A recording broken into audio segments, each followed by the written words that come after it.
Hello everyone, how's it going? Hi YouTube. Hello Twitch TV. Welcome back from ads Twitch. Hi, good evening. How are y'all? How's everyone tonight? First off. Congrats on first off. Thank you for the look, Keith. Hello Tommy. Hello Orm. Hello Bello. Hello LDS. Bello, I'm 100% on your side. Chat, Bello said that we should make the male loneliness epidemic worse. Sure, I'm just kidding. I'm just kidding. We don't have to do anything to contribute to that, clearly. What are the odds? What are the odds on this path? Interesting.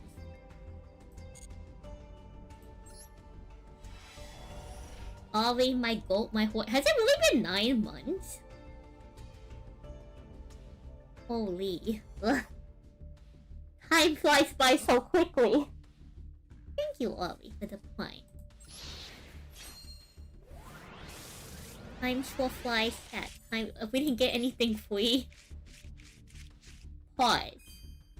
Red carpet. If a dragon synchro monster is on the field, target up to 2 resonator monsters in your graveyard special summon.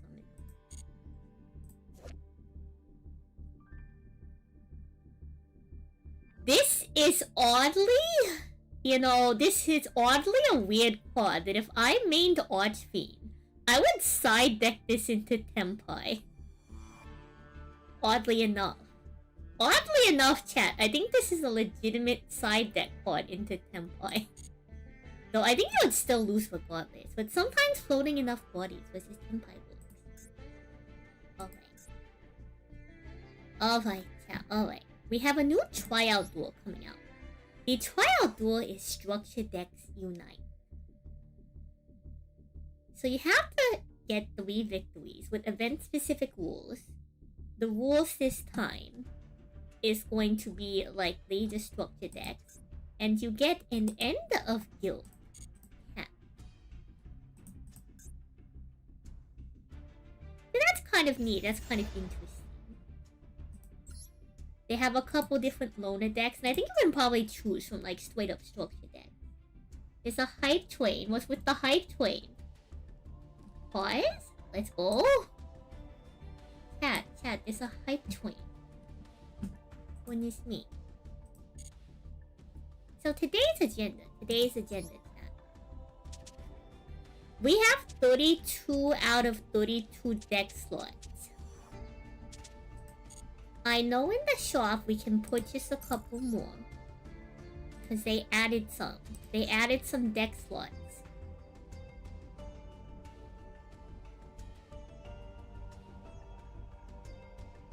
And bookmarks, I suppose. But at some point, chat, we are going to cap out on the amount of decks we have. We have a finite amount of decks that we can build.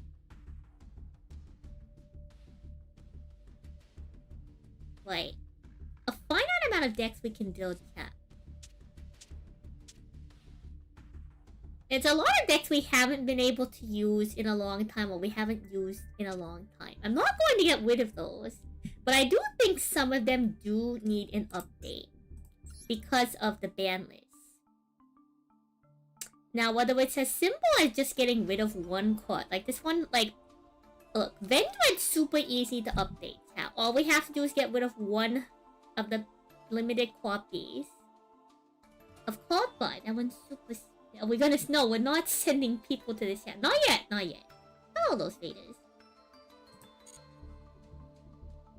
The Master Duel client is bugging, but it's fine. Let the client bug. We'll talk more about this. Some of these decks, chat, we can easily update and make modern legal by adjusting 1 or 2 cards. But because not every deck is as simple as getting rid of 1 or 2 cards. Like, this is like 2023 Rika Sun Avalon. And honestly, the deck doesn't change much other than getting rid of 1 card buy. But because of the nature of the deck list, getting rid of 1 card buy reduces the card limit on this deck below the legal limit of cards. So unless I can directly contact, example like Rob Wob is around sometimes. It's been a little bit, but Wob does show up. I don't have the authority by the nature of build a deck to constantly be updating these with, you know, the proper bandwidth. Vendread Ritual is actually very forgiving, surprisingly. Because Vendread allows you to ritual summon using monsters from the graveyard. Yeah, with Appaloosa, right? But like, chat, there's a lot of cards. There were a lot of cards that have been banned for some of these decks. Hello, Smoking Cat. How are you? Welcome on in. Thank you for the follow. So we gotta do some updates. Now we gotta clean up some of this stuff. And honestly, I think some of these decks are due for like a legitimate upgrade. I don't know if we can afford it for some of these. But like, chat, there's been new Trickstar stuff out since like earlier in the year. This poor Trickstar deck is down 1 call by. Thank goodness we only won 2 draw.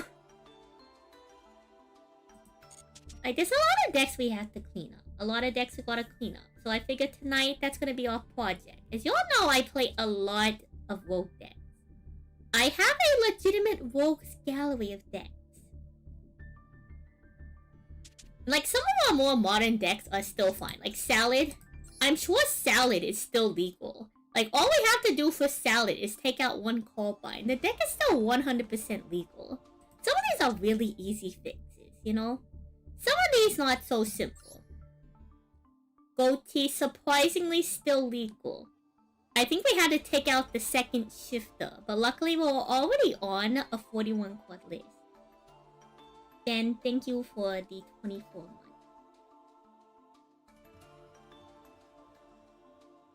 True, that's our fish. That's our horse. But yeah. Thank you. And like, I know we haven't played this with Win yet, but like the list is still legal. When Win teaches us how to play Altergeist, the list is still legal. Like, I think, is Board Up still legal? Yeah, like Board Up, oh, okay, pause. Board Up needs a little bit of a change because of Apple. So Board Up and Sapphire Surprise I kinda got gutted. Which is a darn shame, because Sapphire Surprise is actually one of my more favorite decks that we have. Y'all know that we have, like, a lot of decks. We play a lot of decks. Thank you for the hype. Y'all know we play a lot of different decks. Like, I think Utopia is still sitting alright. We just have to get rid of Bagoose, you know. We gotta get rid of Bagoose, and here's the problem. Cutting 1 call by now puts the, like... We have a handful of decks that because of the limitation on call by, the deck list goes below the legal number of cards. We gotta fix that. There's a handful of decks that still 1 Bagoose and still 1 Apple. We gotta fix that. Like, and Abyss Dweller too. Like, Penguins, chat. We gotta spiffy up our Penguins. There's so much stuff we have to spiffy up, chat. So much we have to spiffy up. We gotta clean house, chat. We gotta clean house. I know we were trying to update Ghostwick recently. I'm not sure how well this is going, but you know, it's a work in progress. Gotta clean house on some of these, chat. We gotta do some upgrades. When the Ava Max. We don't talk about this one.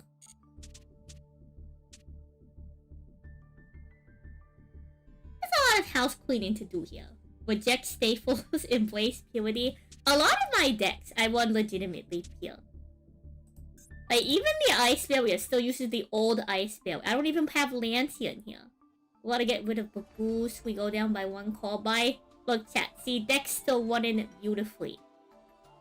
Old school Ice Barrier. We even have Numbing Grub of the Ice Barrier here.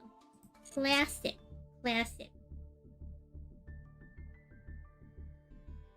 15 extra slots, all gas, too.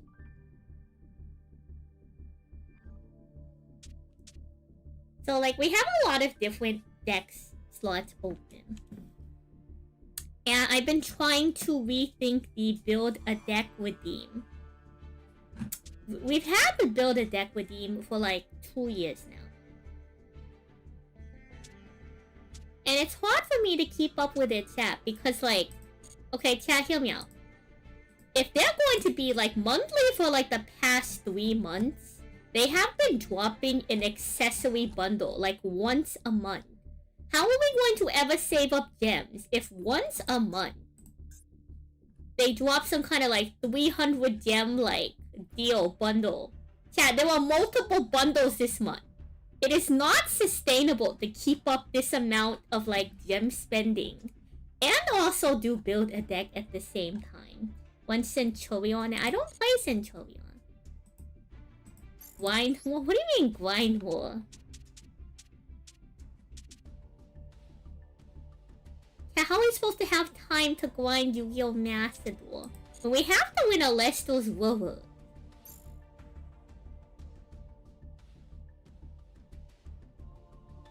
No, I mean, so as y'all know, next month we will have the Dragon Nails Day celebratory deck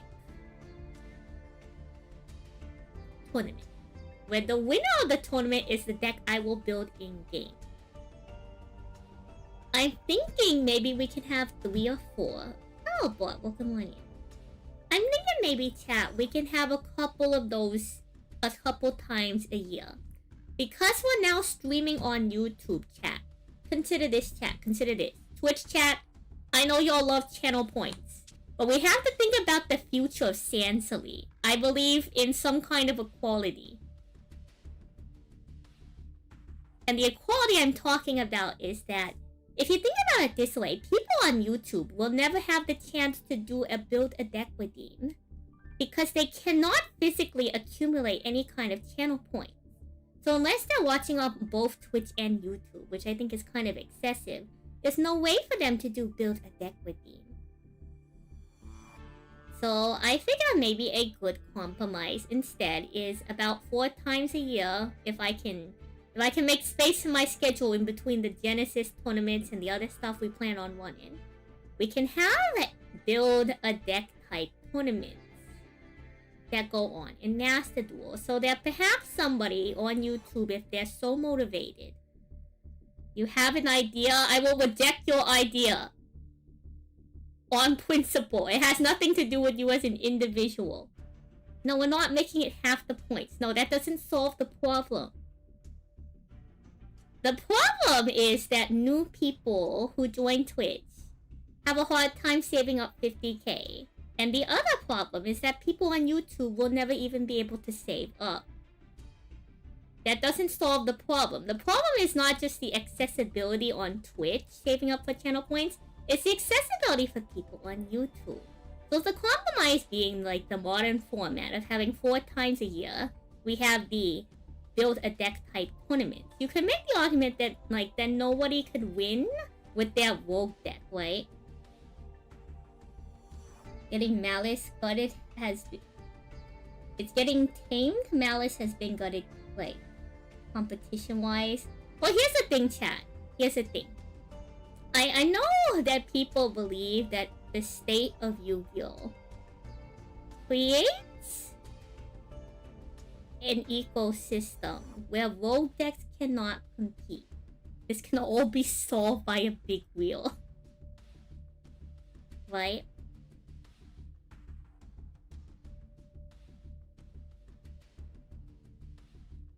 So, I have a counterpoint to that statement.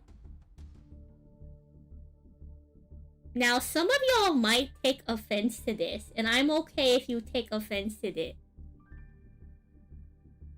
The disparity in Yu-Gi-Oh! Deck power can be most observed at higher level play.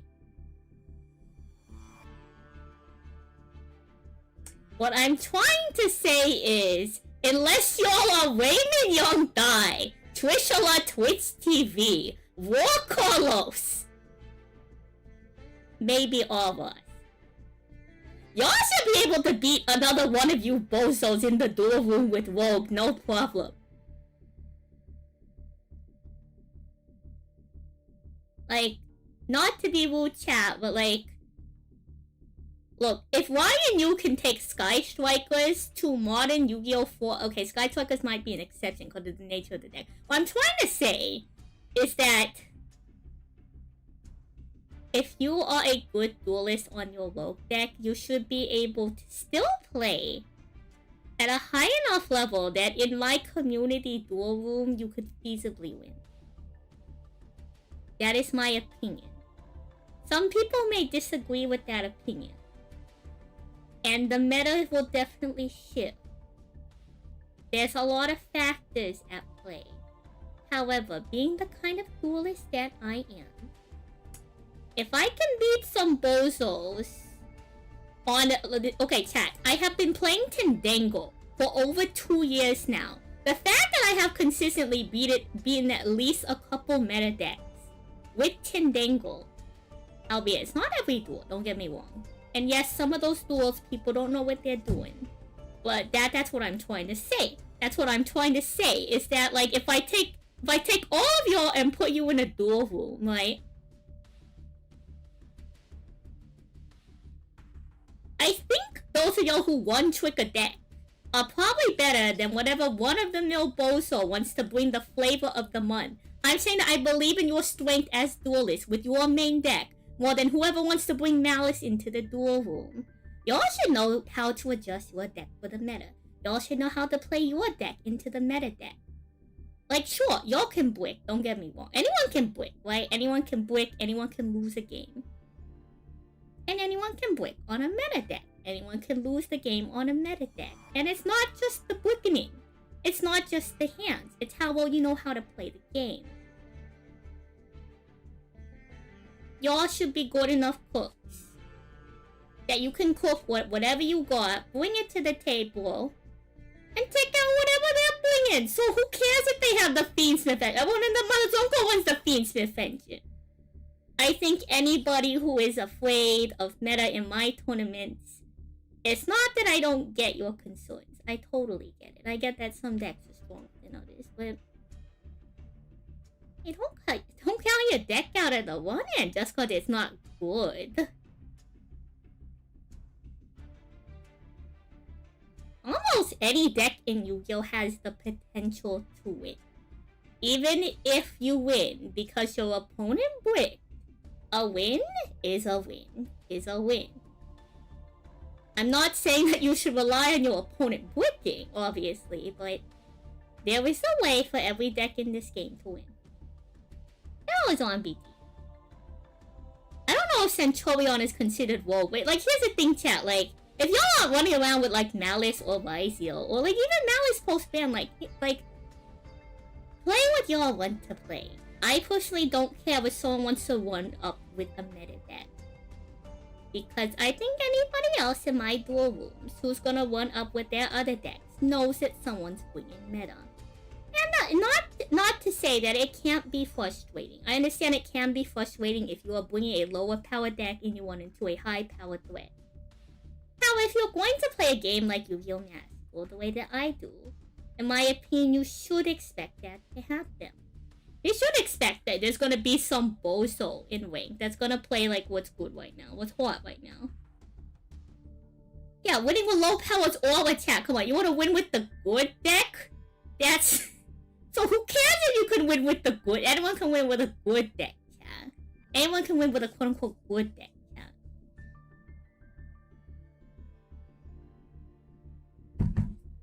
Of course not. We would never actually work. Yeah, there's no productivity that goes on in this stream. Come on, that makes no sense. How could y'all think that? How could y'all think that? That never happens in my stream. What do? We talk about bad decks. Everyone tries to get me to open card packs, and then we do absolutely nothing. The true nature of Sans streams, the true nature of Sans streams is that nothing ever changes. Oh, hello, Villain Jane. Welcome on in.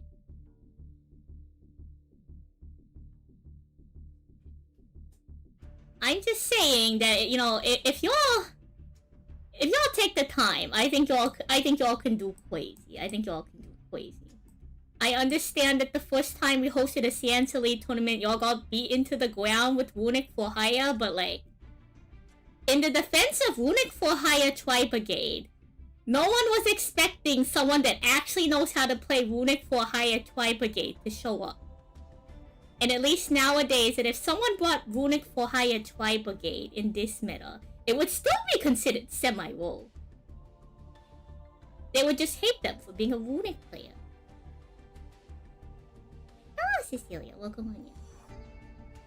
Just 20, and we're hanging out tonight. I have a lot of decks to update. I'm trying to tell my chat that if they want to play in future tournaments that I have planned, and they don't want to take meta decks to not be discouraged. But also, like, chat, it's free entry.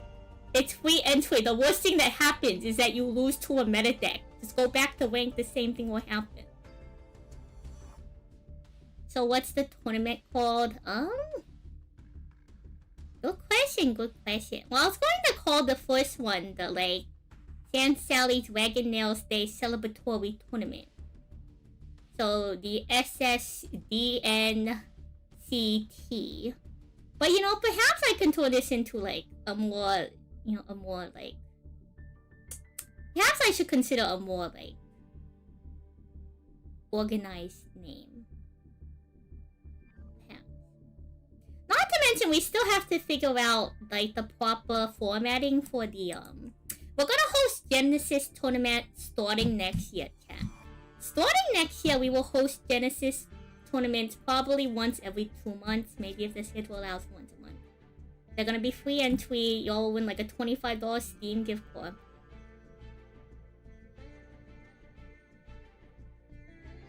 We're probably going to host it on Video Pro, because I don't have a judge for Dueling Pro.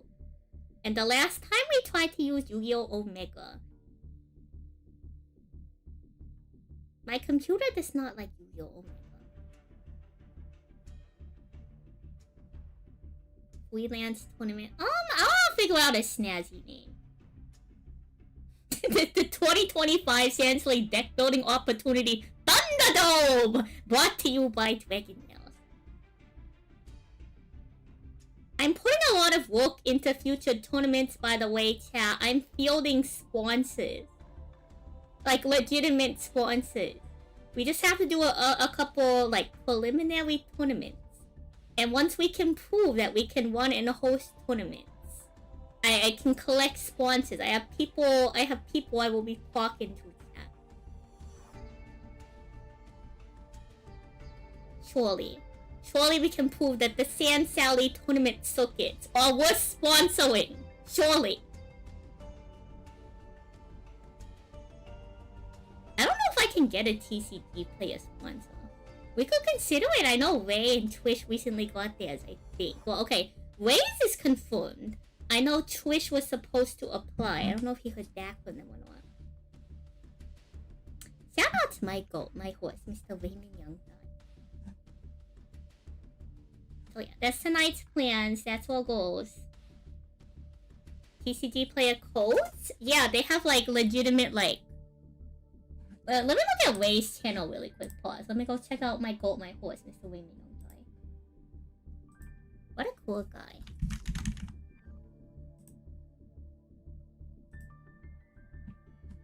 Let's see. I believe his is like a link. Yeah, it's a link. He has a link. He does have a link for TCG player. That is the dream. Chat, we have lofty goals. I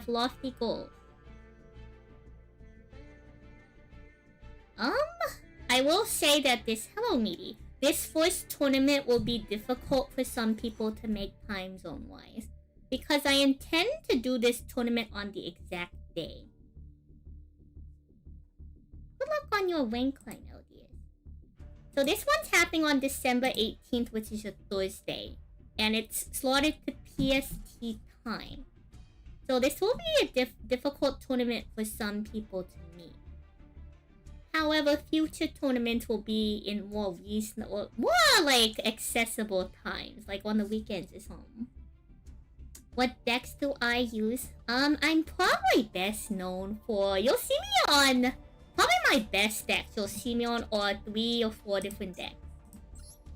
I'm best known for playing Tindangle, an archetype I hope you've never heard of, but if you have heard of it, please don't play it. I'm actually really good at Pure Hunter Patrol. I want a little bit of a water engine between Tin Goldfish and Stuff Plugin because I think it's cute. You might actually see me play a lot of Abyss Actors. Surprisingly, I'm actually pretty decent at Abyss Actors because it plays out in mid-range control. And when I get the opportunity, I really like playing Penguins. I like playing Penguins pure. We have a very small ice state engine, but it's not the level 7 ice state. It's just Tremora, Cradle, and 1 copy of Acti to turn on Acti and Tremora's Grave effect. Very small engine to keep the focus on the penguin.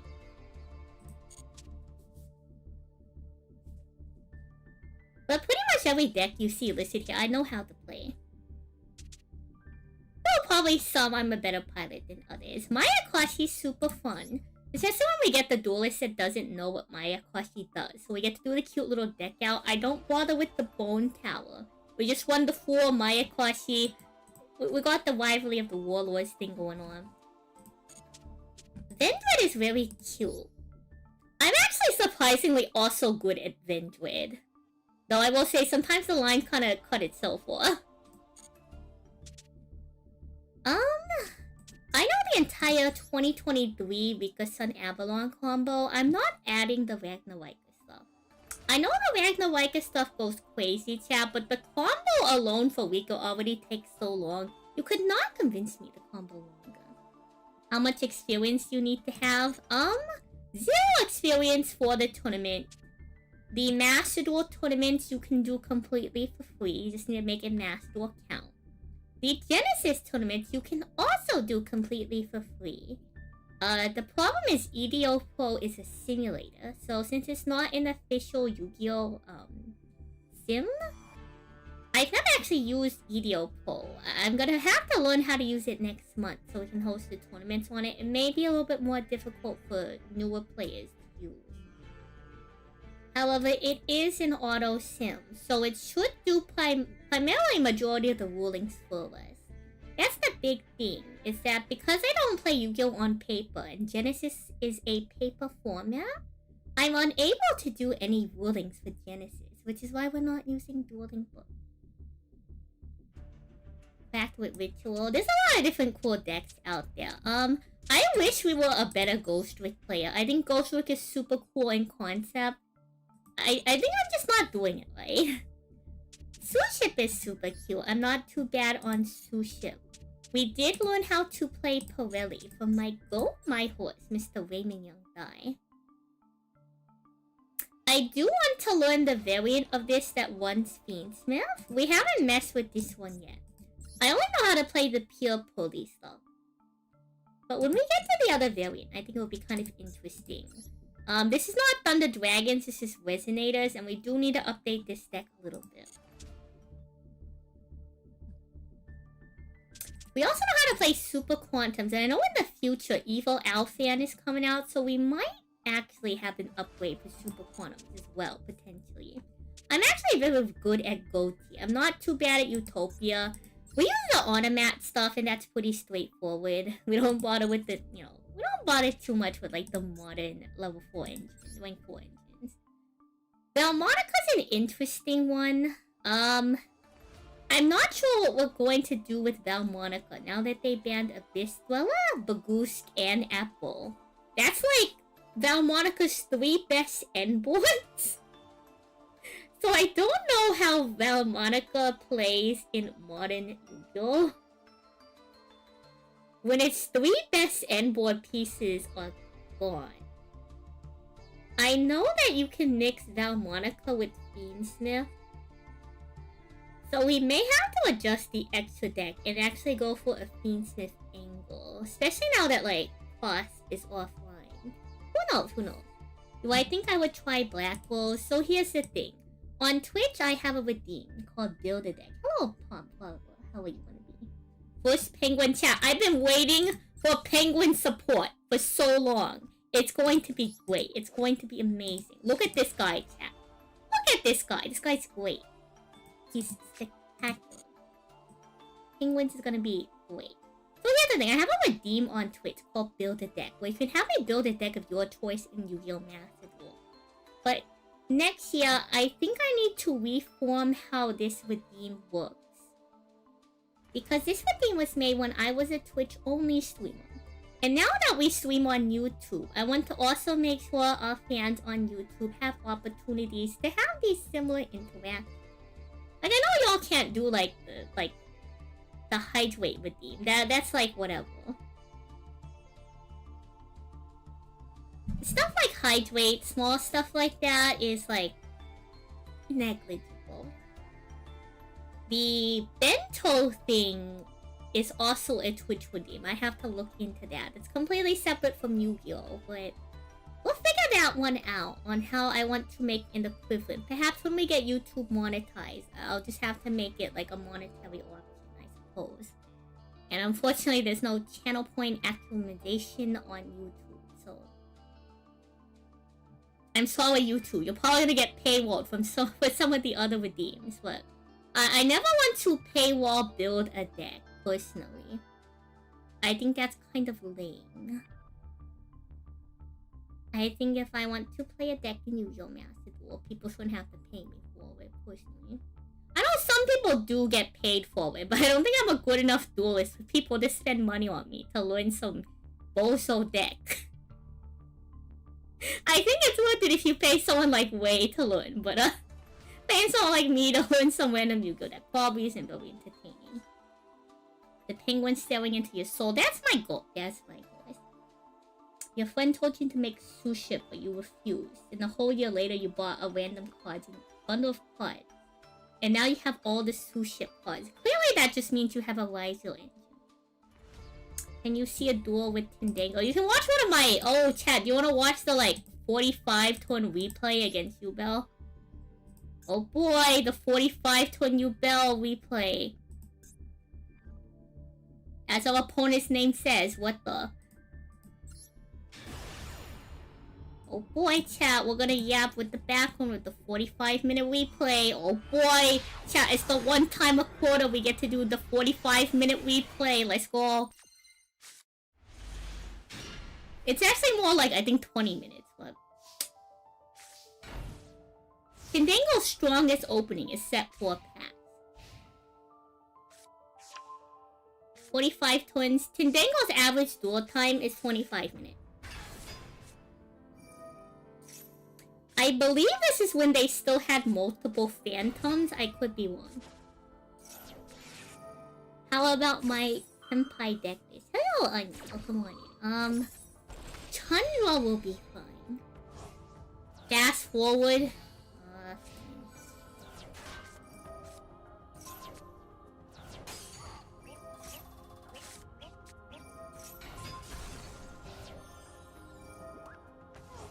Anywho.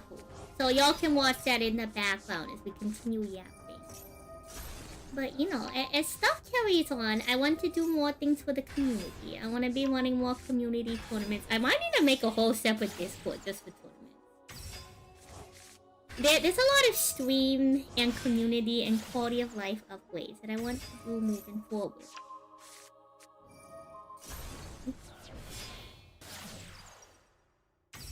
Beautiful duel, can't wait. It's gonna be great, chat. It's gonna be great. Now, the fun thing about Tendango, some of y'all might not end up knowing,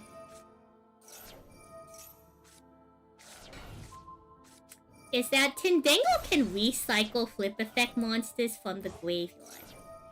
You'll see it later in the duel. So we'll attempt to resolve Morphing Jaw multiple times.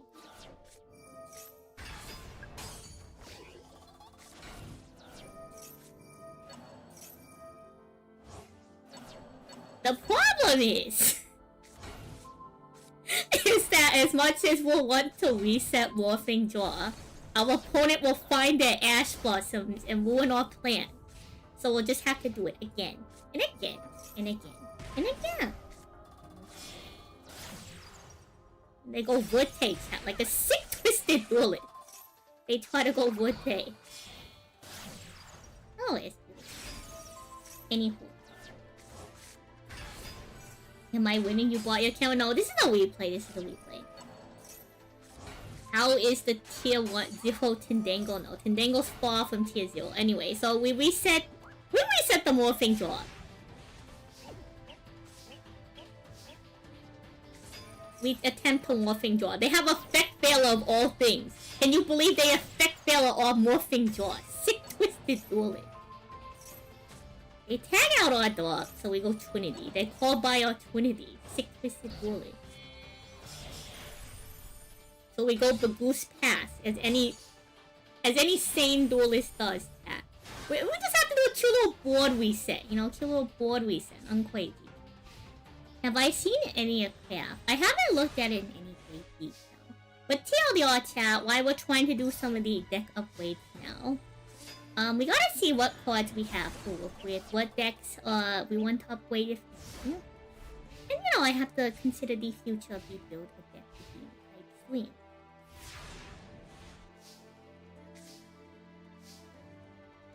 That's what we're trying to do. It's part of our goals. A lot of... You'll continually hear me speak on plans. They even tried to hit us with the railgun cannon, chat. It was crazy.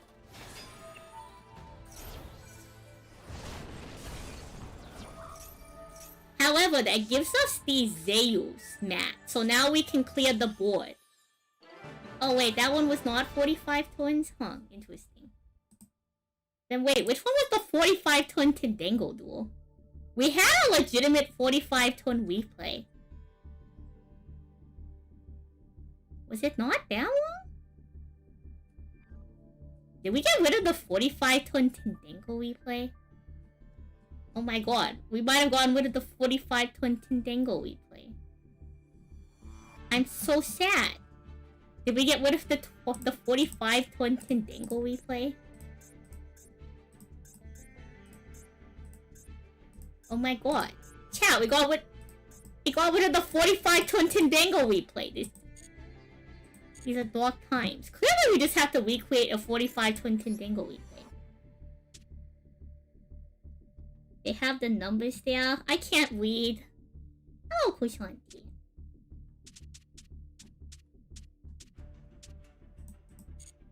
I will continue to lie to you.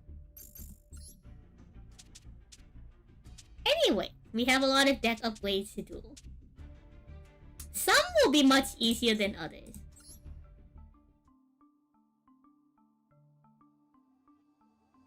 Now I've bamboozled myself. I've had multiple games versus...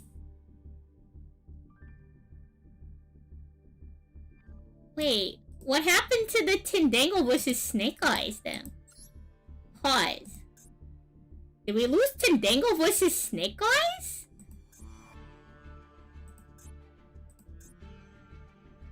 Oh my god.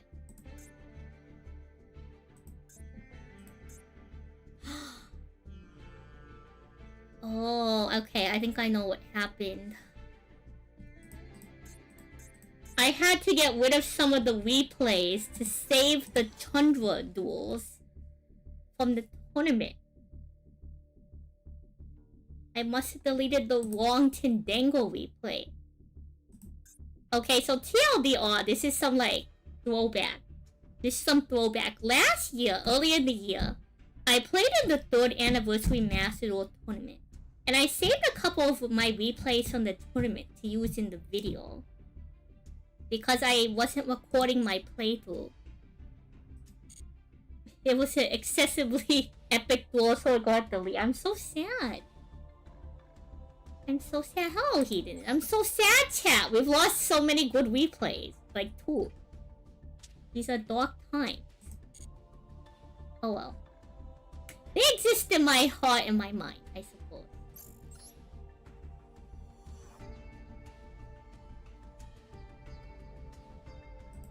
Do I want to do this yet? We'll keep yapping. We'll keep yapping. Anywho. I suppose that's Tindango gameplay, but like, oh, shoot.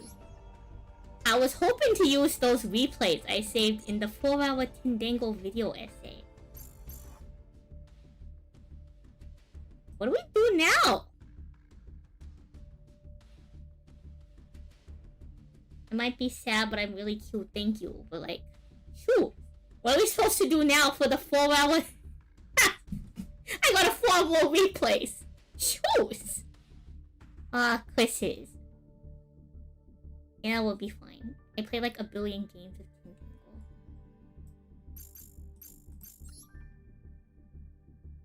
Anywho. So we need to like go and categorize some of our decks. Surprisingly, this deck is completely untouched. More power to Tower King Salmon. Board Up loses a very important part of its engine. Chat, what are we supposed to do? How are we supposed to get to Tri-Brigade Revolt?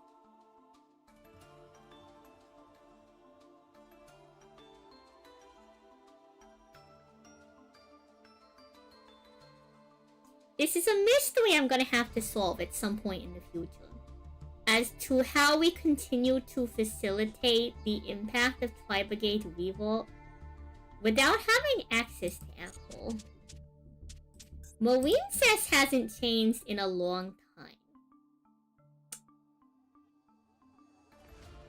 We just need to get rid of one call by. We can probably add in like an income or something. Good night, Boss Vader. Thank you for hanging out. If the tournament happens, it will happen. It will happen.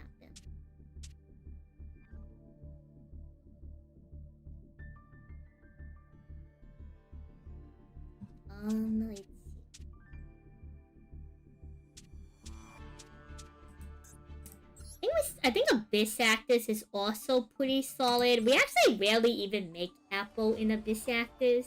If y'all don't know, Abyss Actors actually locks you into Abyss Actors.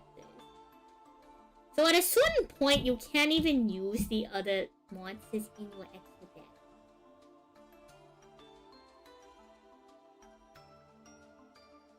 I suppose if we're losing Apple, that gives us space for SP and IP. But we'll really get to SP and IP. So the most difficult ones we're going to have to find a different line for is going to be Sapphire Surprise and Board Up. Because Apple is usually our line to get to Revolt. Tournament. Will I be making a White Forest deck? Probably not. I'm a skilled enough duelist, unironically, to follow long combo lines. I would just have to practice. Like, chat, if you handed me Fire King, like Snake Eyes Fire King, and you gave me like a week to practice, I'm sure I could actually learn how to pilot the deck without too much of an issue. The bigger task wouldn't be learning how to play the deck is... It would probably have to be just not getting bored while playing it. Albeit, I think Snake Eye Fire King has a lot more interaction points between like odd, like between every single card. Skyborn, Garunix, the level 4 that has the monster effect. Like, I think Snake Eye Fire King would be more interesting than like White Forest stuff, but long combo decks kind of bore me. Will I attend Master Duel tournaments? There's a reason why I can't play Yu-Gi-Oh! Tournaments. I am making a tournament. I have been talking about this a lot. I will get to that in a moment, Hedonism. I'm not ignoring you. Y'all just have to remember on Twitch that even though you can't see the chat, we are streaming to YouTube. So I'm also talking to YouTube at the same time.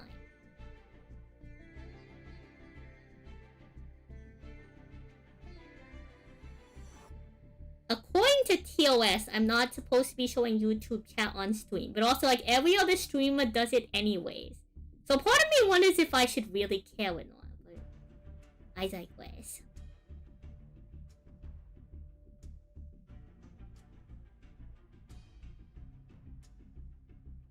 So the most pertinent tournament that's happening first.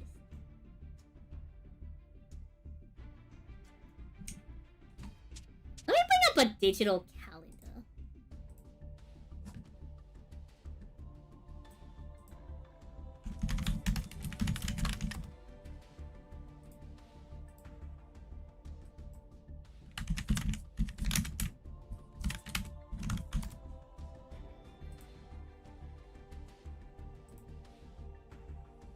Let me bring up a digital calendar so that we can talk about this as well.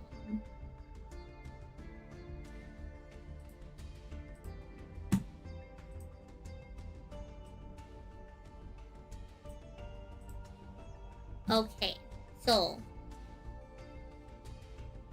next month on December 18th, which is a Thursday,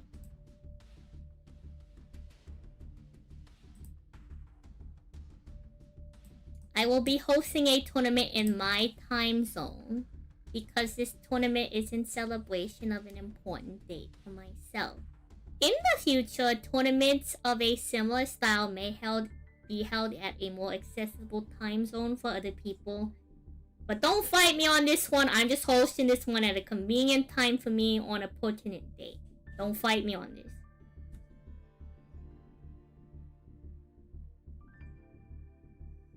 What do you mean, what about my Alestos tournament? I don't host any more Alestos tournaments on my own because of a lack of attendance. Because a lot of people who want to play don't play in my time zone. Alestos is very East Coast centric. All of the tournaments that I play in start at like 6, 7 a.m. my time, but start at regular time for East Coasters. It's really hard to get people to want to play on West Coast time. So I'm not gonna fight the community on that one. Since we're yapping, let me get some door light in the background. So the point of next month's Yu-Gi-Oh! Tournament. Also, in regards to Tenpai Striker, I have no huge interest in that kind of board breaker deck. I think it's more interesting to play something like, example, Abyss Actors has a natural built-in ability to board break. And I find that more interesting. Because even though, like, Sky Strikers does have a lot of cards that allow you to board break, they also just onboard a bunch of generic spells as well. And specifically, Tenpai Sky Striker just onboards a lot of, like, generic board breaking spells. Which, it's not that that isn't a valid line of play. I just think it's more interesting to see an archetype with these built-in tools and be able to use that to properly, like, disassemble a board than it is to just use a card that any pile deck board breaker could use. I digress. If you're talking, Onion, about the World Championship for Alestos, that doesn't happen until March. And I'm not the one that hosts that. I'm just playing in it. I digress. Talking about Yu-Gi-Oh! Tournaments, not Alestos right now.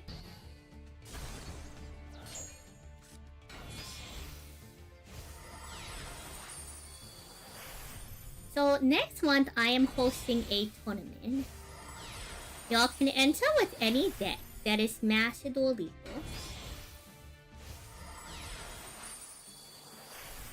And it's free to enter. And so the point of the tournament is that the winner of the winning deck list will be the deck I build in Yu-Gi-Oh! Master Duel.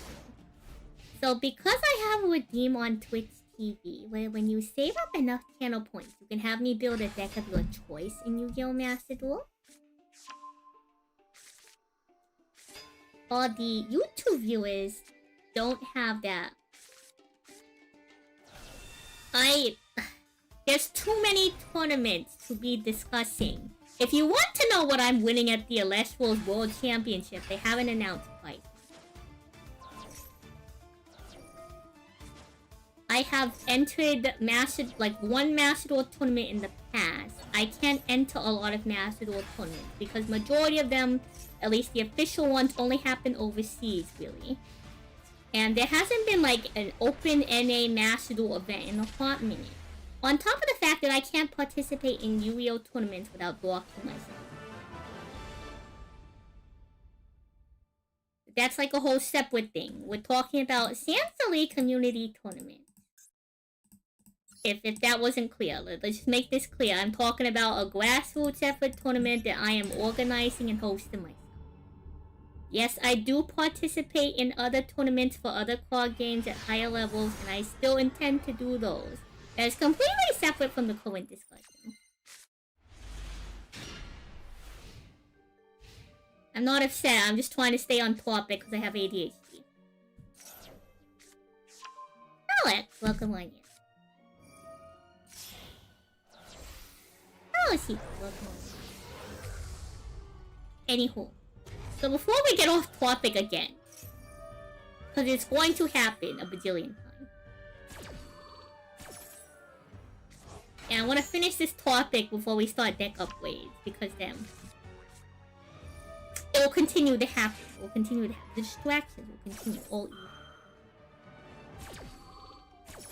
Thank you for the color toggle with me. So basically, for those of you joining us TLDR, I noticed that there are certain things that I offer on Twitch that YouTube doesn't have the opportunity to do. A big thing being the,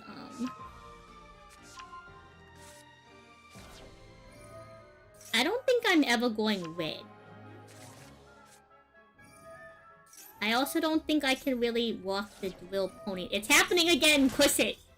Anywho.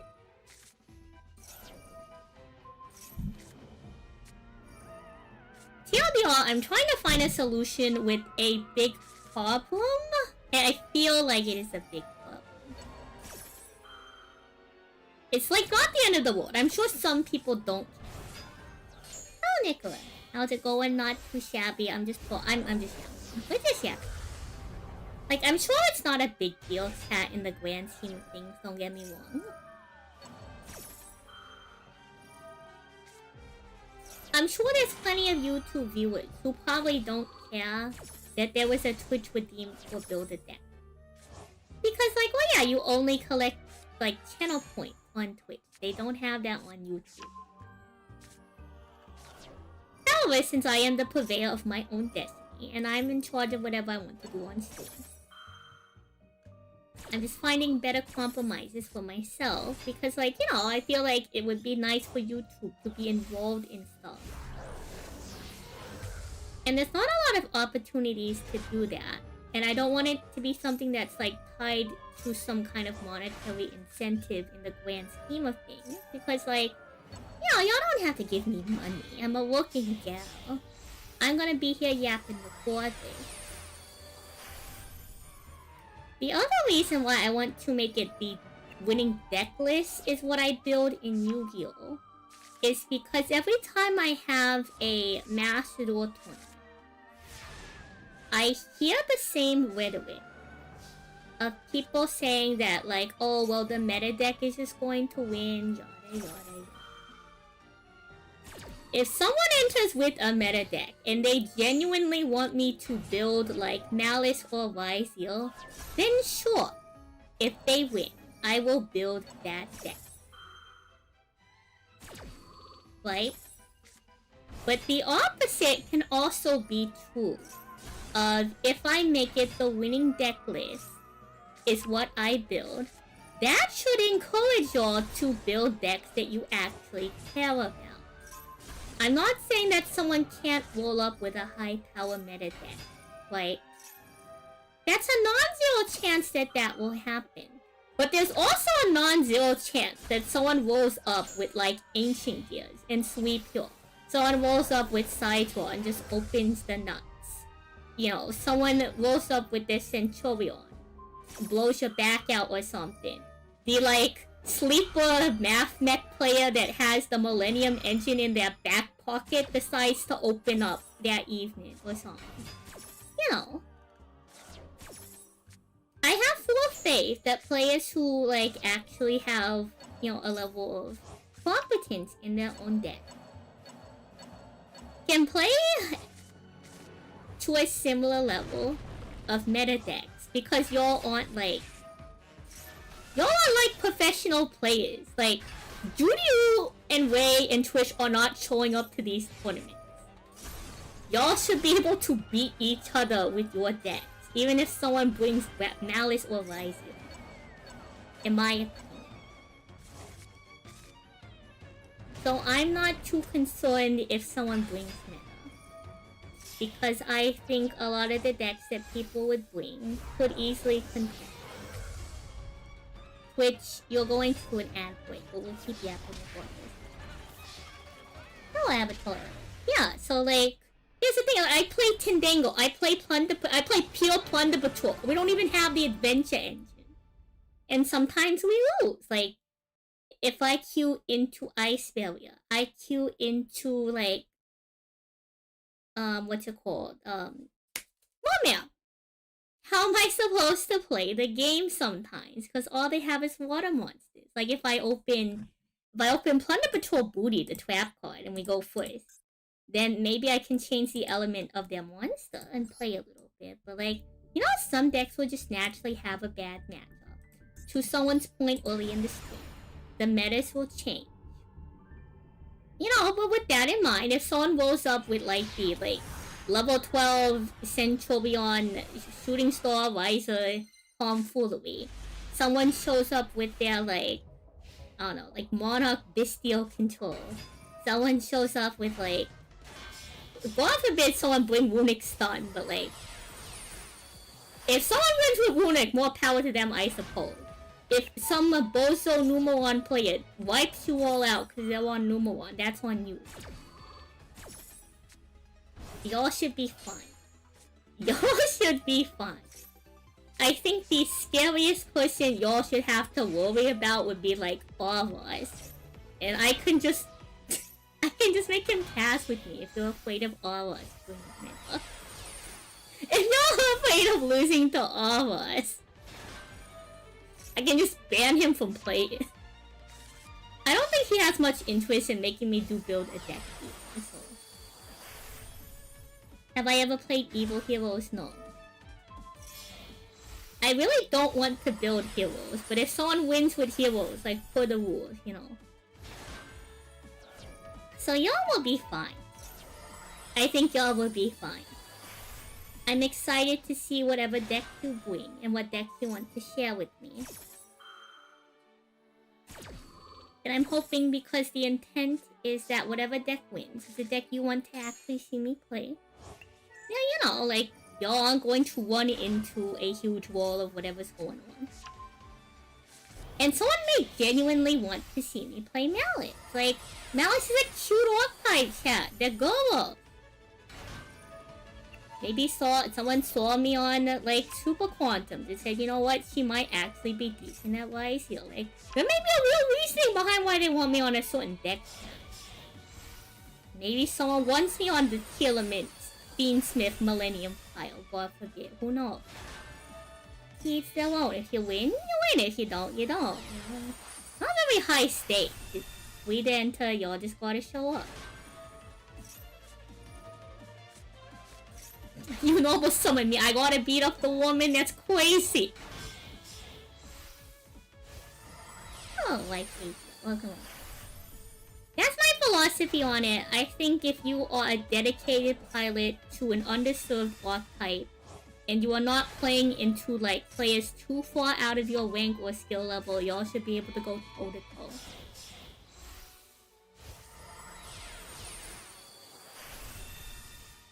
Let me make this clear, Onion. I do not play competitive Yu-Gi-Oh!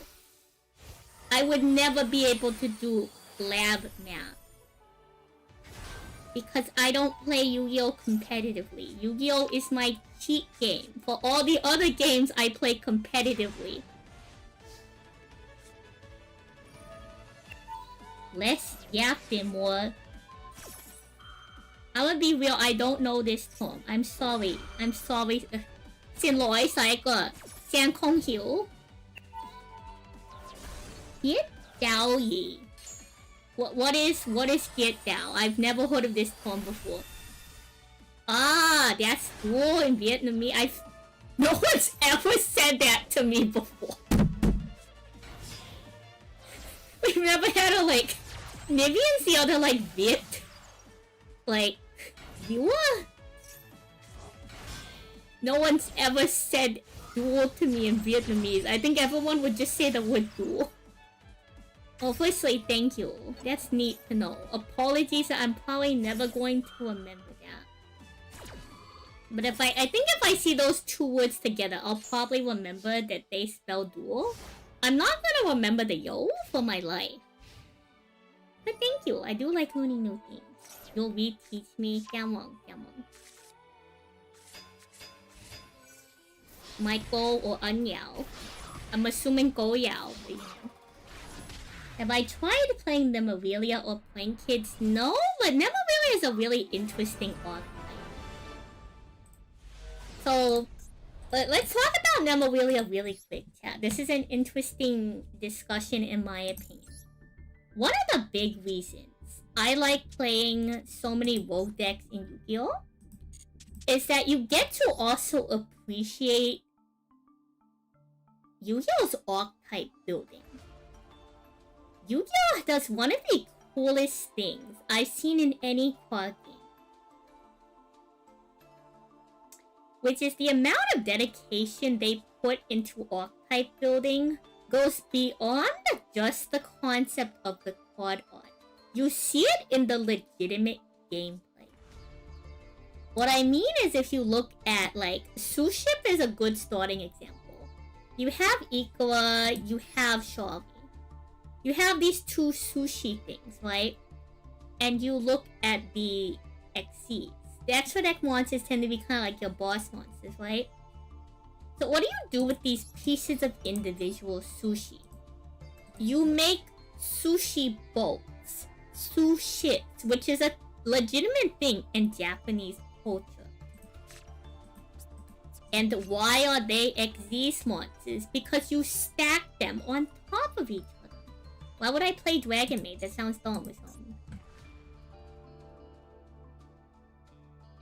Now, if you look at... Before we get to Nemorelia, right? Chat, look at the Novellis cards. I spelled Novellis wrong. The fact that years later, they took Hungry Burger and they made an archetype that not only they take your monster and they cook them. The recipe for the ritual spell is a recipe card, chat.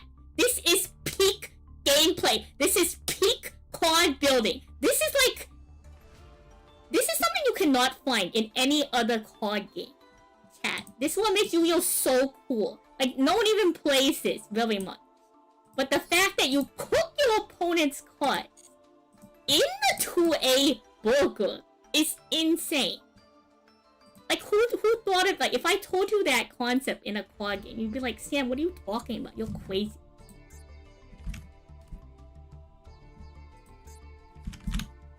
And if you look at, like, I'm spelling Nemorelia wrong.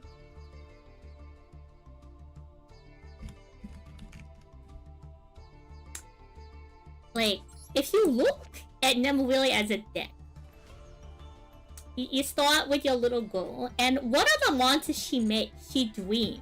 What do little kids, like, dream of? They can dream of anything. But she dreams of dessert, so all of her monsters are these crazy dessert creatures that protect her. Like, the concept is insane. It's so inspired. It's so, like... It's so unique. It's so creative. Like, I can play Rizio, sure, whatever, but, like... This is so much cooler, chat. This is so much... Don't get me wrong. some of the meta decks are really cool. Like, Yummy is insane as a concept. I can't wait till Yummy comes to Master Duel. Yummy is like peak character design, chat. Yummy is like peak character. That is like... How do they get there, chat? How do they get there? This is so good. This is so good, chat. Like, even Pirelli. Let's go look at Pirelli. Like, Pirelli as a concept. I know people kind of hate Pirelli because it was, like, super meta. But, like, you have a cat. What do you do with the cat? You have one cat. Not one cat. You have two cats. What do you do with the cat, chat? You find this cat outside, right? And then you have to play with the cat. You have to wash the cat. You have to feed the cat. And then the cat gets huge, chat. You make the cat happy. You feed the cat. The cat gets ginormous. That's crazy. Like a French pastry, yeah. Who even hates... I don't know. Some people don't like the deck because, like, some people just don't like certain decks. And that's totally fine. Like, look at Gold Tea, chat. Like, Fish is, like, the biggest, like... This is such a meme. Like, this deck as a concept is such a meme. It's crazy. Like, they make such cool archetypes. You know, does such a good job with making cool and unique archetypes that go from not only, like, the concept of the deck to the legitimate gameplay. Like, it's not just like, oh yeah, we printed cards that look like this. It's like, no, you have to make a ritual monster with your recipe spell. Like, that's genius. That's genius. Genius. And, like, some of the decks are more gimmicky. Like, Telemate Monsters, their gimmick is, their gameplay style is milling cards. That's, like, that's alright. That's interesting in its own right. Like, look at Penguins. They took an old school Yu-Gi-Oh card, Penguin Soldier. And they said this thing, when you flip it, returns monsters to your hand. And they just took that concept. They're like, how can we make this card better? How do we give this card support? Like, whether it's the actual gameplay or just committing to, like, the bit of the archetype. Like, you can make me play meta if you want, but, like, finding out about all these weird Yu-Gi-Oh decks is really interesting.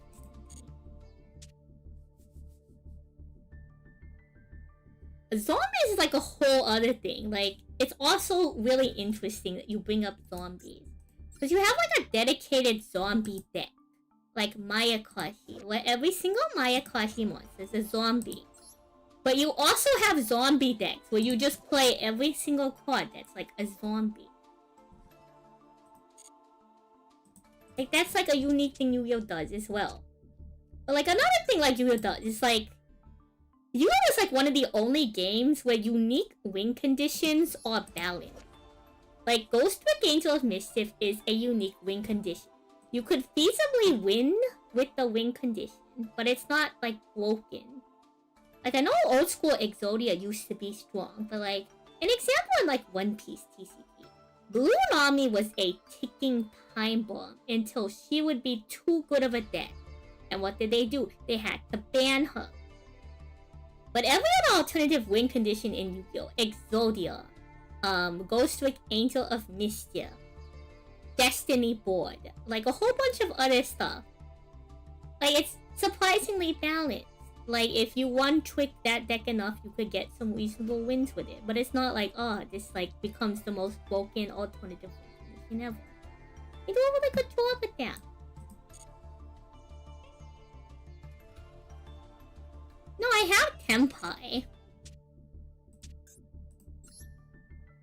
It's not like Striker Tenpai. It's just Luna like Kaleido Chick. Like OTK. With 2 Venom Dragons. Do I think Born FTK is possible? I'm not very familiar with Born FTK with like dragons.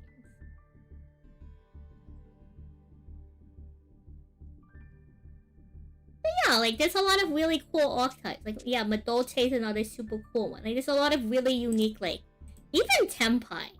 Like, I don't think y'all know what Tenpai actually is. So I don't play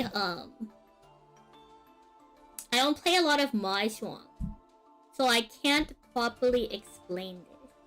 But Tenpai is a Mahjong term for when you are like about to win, or you're really close to winning, kind of. I think there's like a more specific definition, but that's kind of like what Tenpai as a concept is. So it's really interesting to see the Tenpai monsters, because like, yeah, like the whole point is that like Chandra is just literally one turn away from winning. Like, you give, if Chandra under the right conditions, Hydra, like, Tenpai can win in one turn. And that's crazy, like, as a concept. That's super neat. I'm sure for the gameplay it was kind of annoying, but the concept, very unique, very interesting. I find it really, like, interesting, personally. Some people might not find it as interesting, but, like, it's a lot of really cool stuff in Yu-Gi-Oh! I appreciate it a lot, personally. Big fan, big fan. Samurai makes Ghost Freak such a good win con, like... And like, the other thing that makes Yu-Gi-Oh! Really unique is like, I play a lot of card games like One Piece, where you're like color locked. I like games like Yu-Gi-Oh! Where you can mix and match decks. Because as much as I do like playing archetypes, pure because I appreciate like deck design, I appreciate how all the Penguins cards work together, I am equally impressed by decks like Sapphire Surprise, where you take like 4 different engines and you put them together to make some like mad cacophony of like chivalry, and I find that extremely cool. I respect it a lot. I think it's super neat. I'm not a fan of every single pile deck in the world, because I also like to appreciate individual engines. But the realm of creativity for Yu-Gi-Oh! Has such like an interesting ceiling. It's really neat.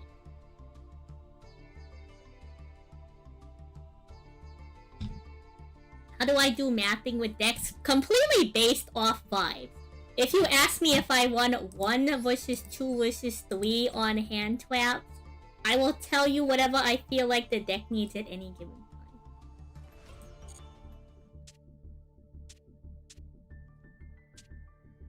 I also don't know how we are going to fix these decks, because these relied so much on Apple for the opening turn to get Revolt online that we may have to come back to these in a couple months. We may have to replace an entire portion of these engines. Because a lot of like the off like Tri-Brigade package strategies does rely on using Apple to turn Revo online. Replace Apple with Griffin.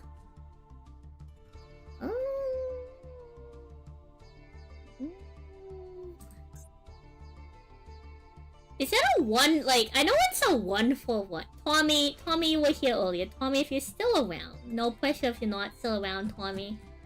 Tommy, would you consider Griffin a reasonable Apple replacement? I understand that it fulfills the proper, like, link. It has the proper link number. It fulfills a similar, like, negate portion. I have opinions on Griffin as a card. Do I play Fiendsmith? I have a Fiendsmith engine build. I haven't messed around with it yet because I also definitely don't have a lot of like the newer Fiendsmith stuff. Like, you will not see me on it's only 1 card actually. It's not a big deal. We do have Little Luck. Okay, never mind. No, this engine's up to date then. For a second I thought we weren't running Little Lacrima, but no, we have Little Lacrima. Reason why I haven't practiced with this deck yet is because I want to make sure we're like 100% mastery on Pirelli before we start playing with Fiendsmith. Oh, Flashlight. Also, like, there's a bunch of decks that I can use to build Fiendsmith, but like, I don't know, chat. I don't know if it's as interesting as one of our other decks built. Like, you could 1 Tendango Fiendsmith, chat. There's nothing wrong with that, but like, cat is boring. I can win with regular team decor. What's my game of the year? I cannot properly give a game of the year recommendation or opinion because I do not play enough game titles. I play card games. And sometimes Monster Hunter.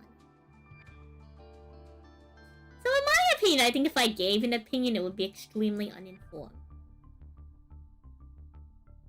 And a lot of my favorite games to be playing right now have nothing to do with the modern release time. EDDC is strong in Feedsmith. You just learned Runic for Hire only to find out that it's well out of date. Oh, Shelly Beckett. Okay, but here's the thing. Just because it's not the top deck doesn't mean that it can't be strong. At least that's my opinion.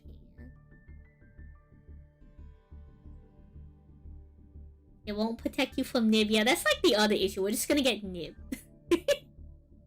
I suppose that's fine and all, but... Sapphire Supplies really need you not to get nib. Otherwise, you can't do the entire branded side of the deck.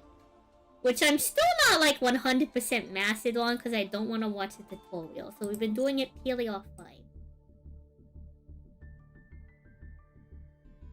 It's the other thing is I do genuinely like figuring out how to play deck engines myself. People could teach me, don't get me wrong. But I like just taking it into ranked and giving it a couple games to kind of learn what's going on with it. Because I think it's just more interesting. If our master duel client was more fixed. If y'all ever see me duel, which probably won't happen tonight, y'all will notice that my master duel client bugs itself a lot. We have tried uninstalling and reinstalling it multiple times, and it hasn't fixed the issue. I don't know what the issue is. But basically, when it bugs, it makes it so that I cannot interact with the game for an undetermined amount of time. And until the game stops unbugging itself, the time will continue to count down. And so if I'm trying to learn a complicated new deck in a ranked setting, I don't care about losing the game, per se. But I would rather be able to, properly do the combo or whatever lines I have planned uninterrupted. Welcome to Maya Kwashi decks. I hope you like the nib poke. It's fine. It's fine if they nib the Maya Kwashi stuff. Most of the time. You care about losing the game if it robs you from the win. It happens to me sometimes. Again, I play Yu-Gi-Oh! Very casually. It's my cheat game for my more competitive card game, so I'm not too upset about it. I don't even get too upset when the game bugs, to be honest. I'm kind of used to it at this point.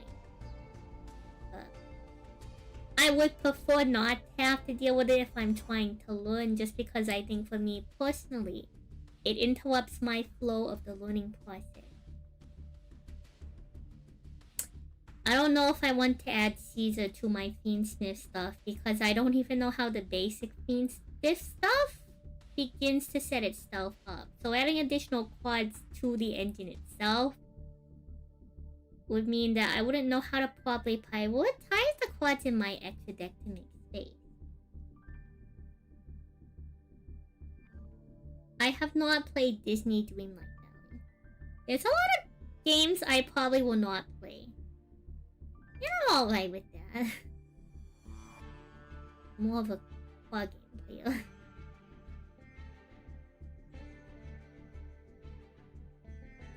I've heard a lot of good things about Flesh and Blood. It seems to have a pretty consistent competitive scene for what I've seen so far. I haven't played it, so I can't give a very strong opinion. I haven't heard anything bad about it, so... You know.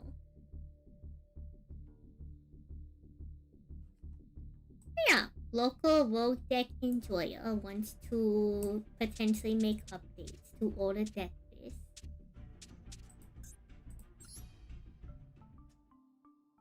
Which again, something like Salad from Phoenix is really simple.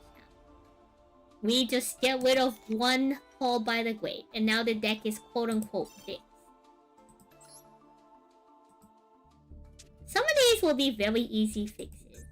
The other ones that aren't easy fixes are example like Valmonica. We need to find space for a whole nother card. We gotta get rid of Sci-Fi. Like, we have to potentially cut the entire, like, Sci-Fi and Gear Gamma engine. Because that got limited. We lost Prosperity, like, 1, 2, 3, 4, 5. It's like a 5-card fill-in. So fixing this one up isn't as simple. And the reason why this, like, isn't as easy as, like... Well, you're probably saying to yourself, like, Sam, what do you mean? You just adjust the deck. The reason why this becomes difficult is a lot of these decks are from a redeem I have on Twitch called Build a Deck. Hello, Starscream. Welcome on in. Shout out to my favorite Decepticon next to you know, I'm a big fan of Soundwave and Shockwave. Autobots inferior. Anyways. If I read the card, it will make sense. Well, like, look, I'm not saying that Caesar isn't a proper pick. It's not in my prerogative currently to go make that edit. I have other edits to other decks that have my interest rather than updating an engine that doesn't need to be updated right now.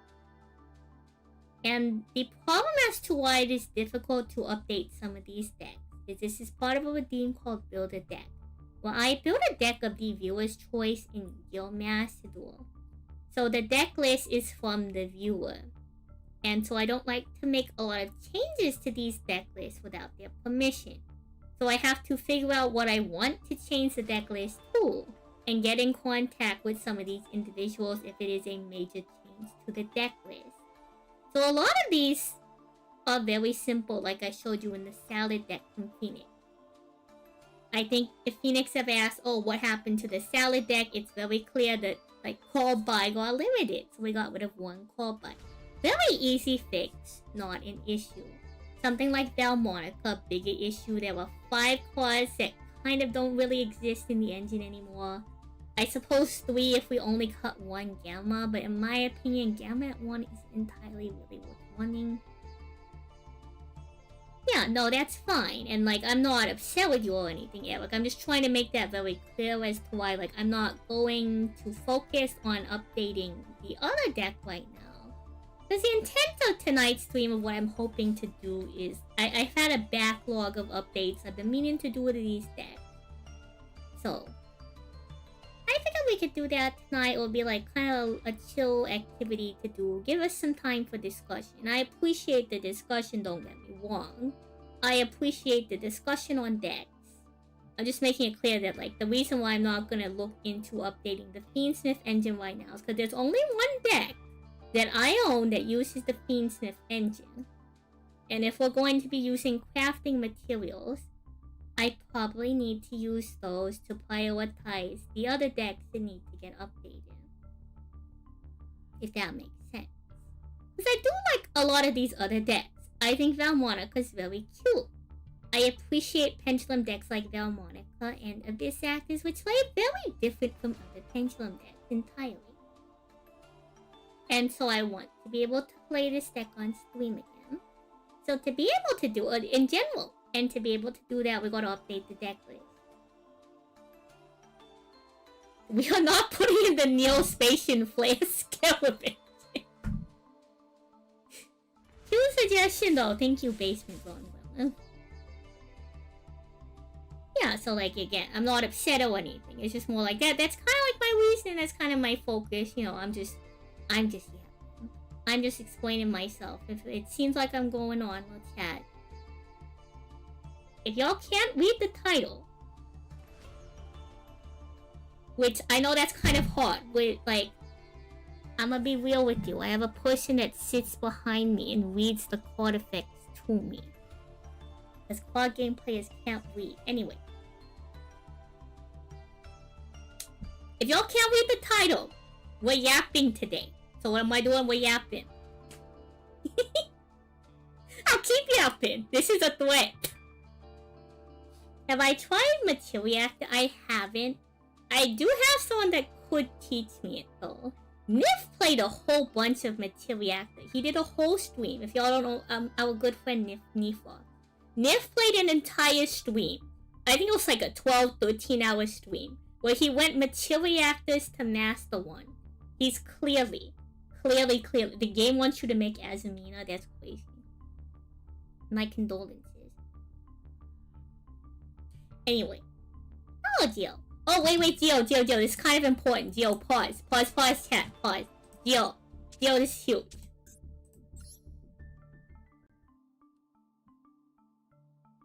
The Ash, so yeah, the Ash Blossom. So Nif, yeah, Nif uses the Ash Blossom, icon. You'll sometimes will see Nif co-host in our tournament.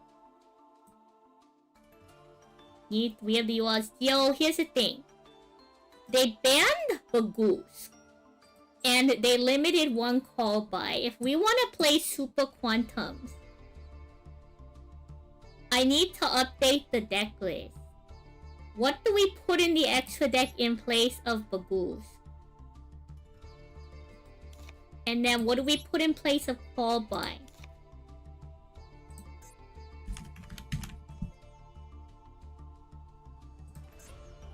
What's the other one called? Here, I'll just look up Super Quant. Surely we pulled a copy of the other one. Okay, we didn't. Oh, that's why they added Black Layer. What the? No, okay. Okay, well, what do we do about the extra deck? What do we do about the extra deck? It's the bigger problem. Okay, the extra deck! Heal me! Look at me! Look at my eyes! I don't care about the main deck. We can fix that in a second. What do we do about the one missing copy of Bagoose? Walk with me here. God, hear me, Twitch chat.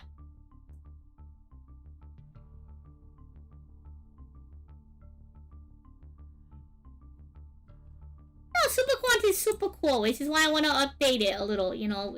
Can we compromise on 2 copies of Black Layer? Ah, shoes.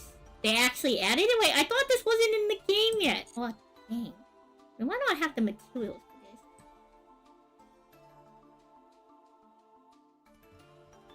Time Thief we do. Hello, Green Ones. Welcome on. SP, I don't know.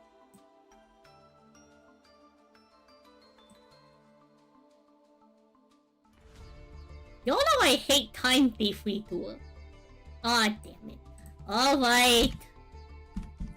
I can't believe y'all making me craft Time Thief redo. I've dodged this card for 2 years, chat. We've dodged this card for 2 years. 2 years! I know, that's the thing. We're gonna craft it and I'm never gonna go Time Thief redo. That's the craziest part, chat. When are we ever going Time Thief redo? We won like 2 Mothman. We won 2 Mothman, chat. The odds of us getting 2 super level 4 body.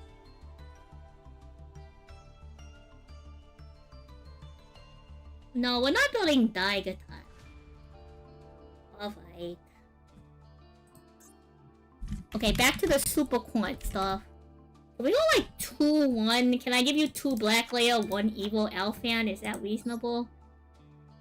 Because like, here's the thing. I can't just craft like 5 cards for every single deck. That's the other issue. I do think... Okay, so here's the thing.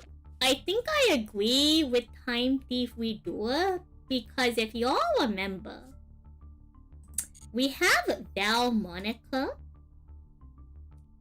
We have several other decks. Similar to Val Monica that want a rank 4 engine that have lost the boost. Because we have multiple decks that have lost Buguspa, having an alternative rank 4 generic XCs is beneficial. So I can justify crafting Time Thief Redoer here. Because we need a replacement for Bagoose. And a good 1-for-1 on the replacement for Bagoose could be Time Thief Redoer. We gotta go back to the future. We have to go back to the past, chat, to get Tokies off of the... Anyways.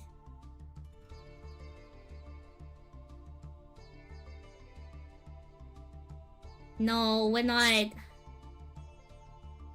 I don't want to make a huge amount of updates to every single deck. Sorry, sure. Dugaris. Okay, pause. Your opinion on Dugaris over Time Thief redo. Opinion. What does Dugaris even do?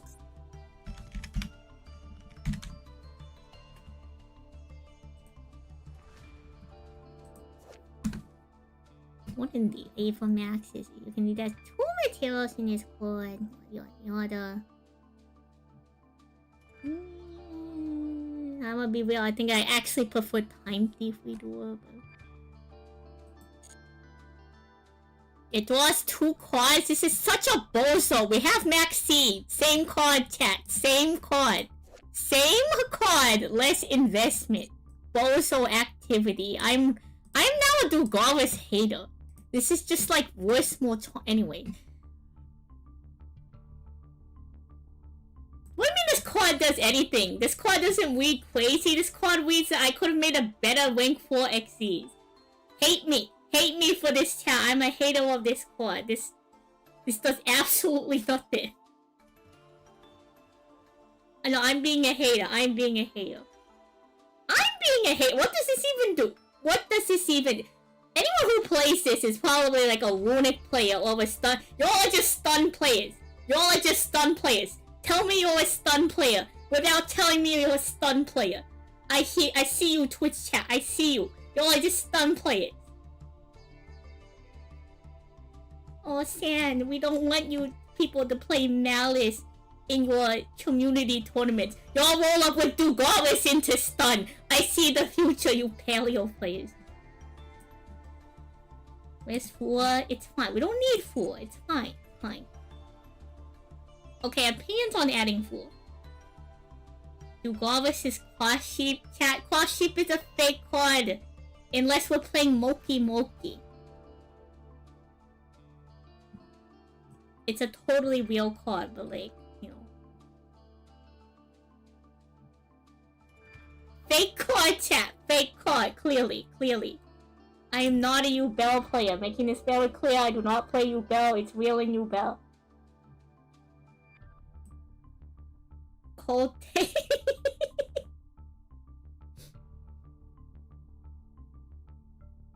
It's probably also real in Snake Eyes, but like, anywho. We're not going to run Math Max. YouTube chat. We have the person who's allowed to edit the deck in Twitch chat right now.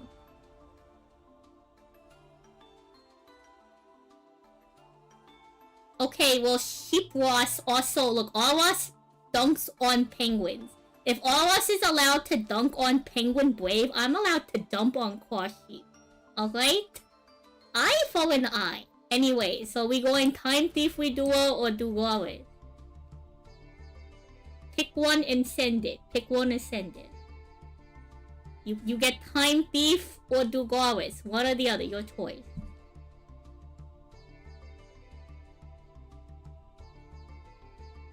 I'm not addressing you, YouTube. There's one person that gets to make this. Okay. One person gets to make... Geo is the only person that gets to weigh on whether or not we craft Time Thief Redoer. Apologies to YouTube chat for the rules of the deck building routine. Good. Alright, we craft Time Thief Redoer with a bozo.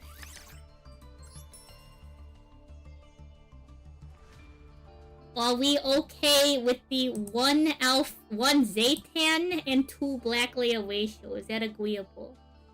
I think maybe after we upgrade every deck, if we can afford it, we'll build the third crafting of Black Layer. But right now we have to consider that, like, I can't go more than, like, 2 URs, probably 2 SRs for each deck upgrade. I can reduce all the dangers to 1 now. You would do my Jackalope like this. You would do my Jackalope dirty like this.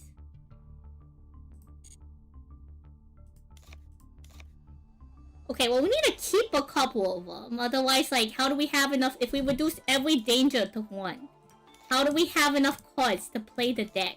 You realize that we need 30... We need 5 new cards. We need 5 new cards. We don't have enough cards for this deal.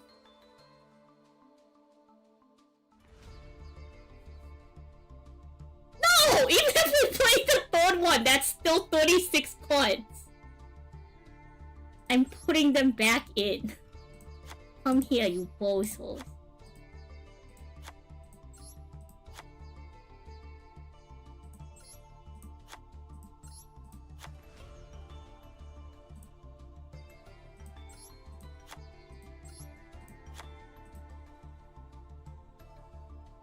Okay, well, like, there's only so many edits you get for this, okay? To make it fair, I'm not rebuilding everything from scratch. We're making edits to make them playable. Let me make this very clear. I'm not going to... I am not bargaining with you on this. I'm not compromising on this. This is a matter of... The intent of tonight's stream is to make these playable, alright? To make these playable. Come on, Amnes.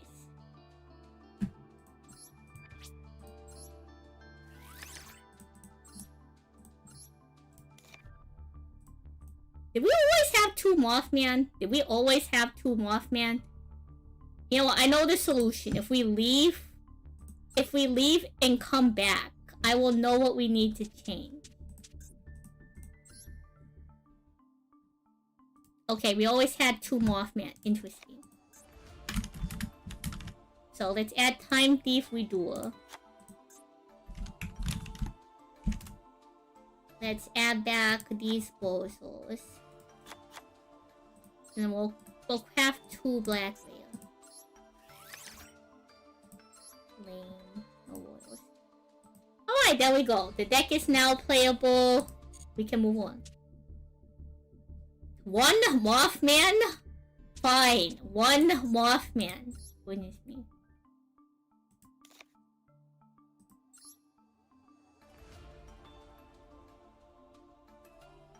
We don't own reasoning! You know we don't own... Oh, wait. Okay, you get one copy of reasoning. Congratulations. We're moving on. Where's Bigfoot? We don't have space for... Bigfoot's a... Isn't that a level 8? Isn't Bigfoot a level 8? Chat, we can't run Bigfoot. Do you know what super quantums do? Chat, the highest rank XCs this thing makes is a 7. Chat, please. You're losing the plot. Hello, called by the ghoul. I can get rid of 2 green layer.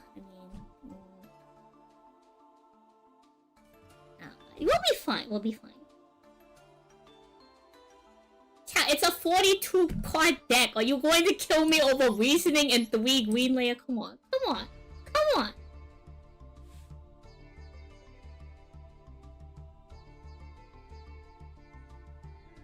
We'll be fine. We'll be fine, chat. We'll be fine. Where's the cross-out, chat? We don't need cross-out designator. We're just that good.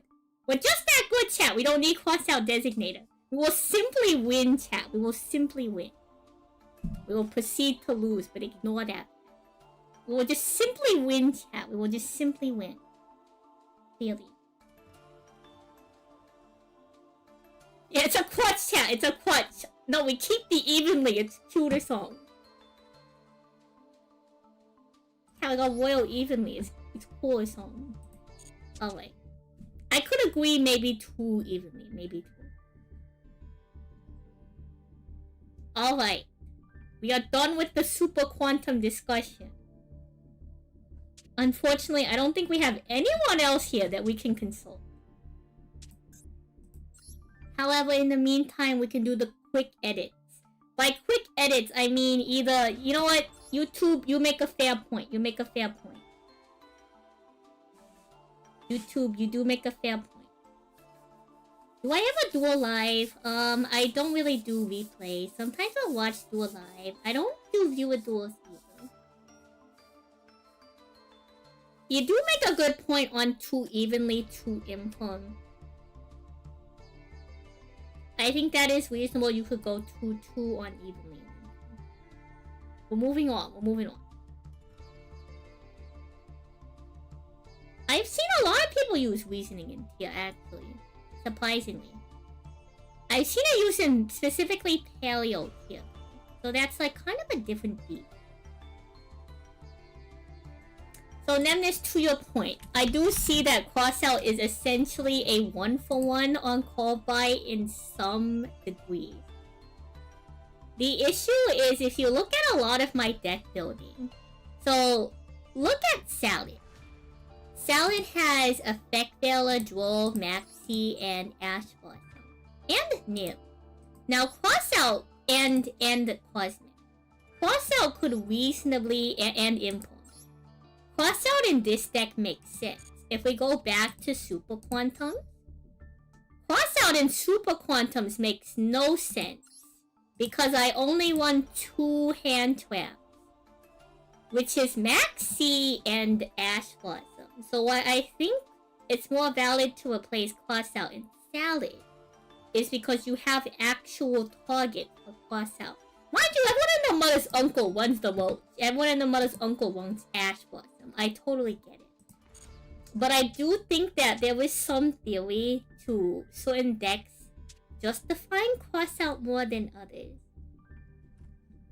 Because, like, what's the point of Crossout if I can't even cross out, like, Effect Veiler? The mirror match? What do you mean the mirror match? Okay, let me tell you what the best use of Crossout Designator I've seen in anyone's career is.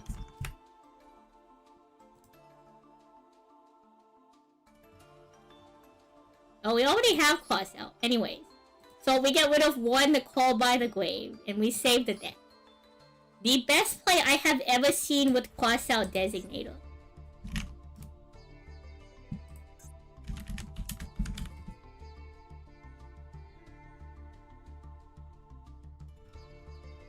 Is Crossout Designator called Snake Eye Ash. It is the most insane thing you can do. In my opinion.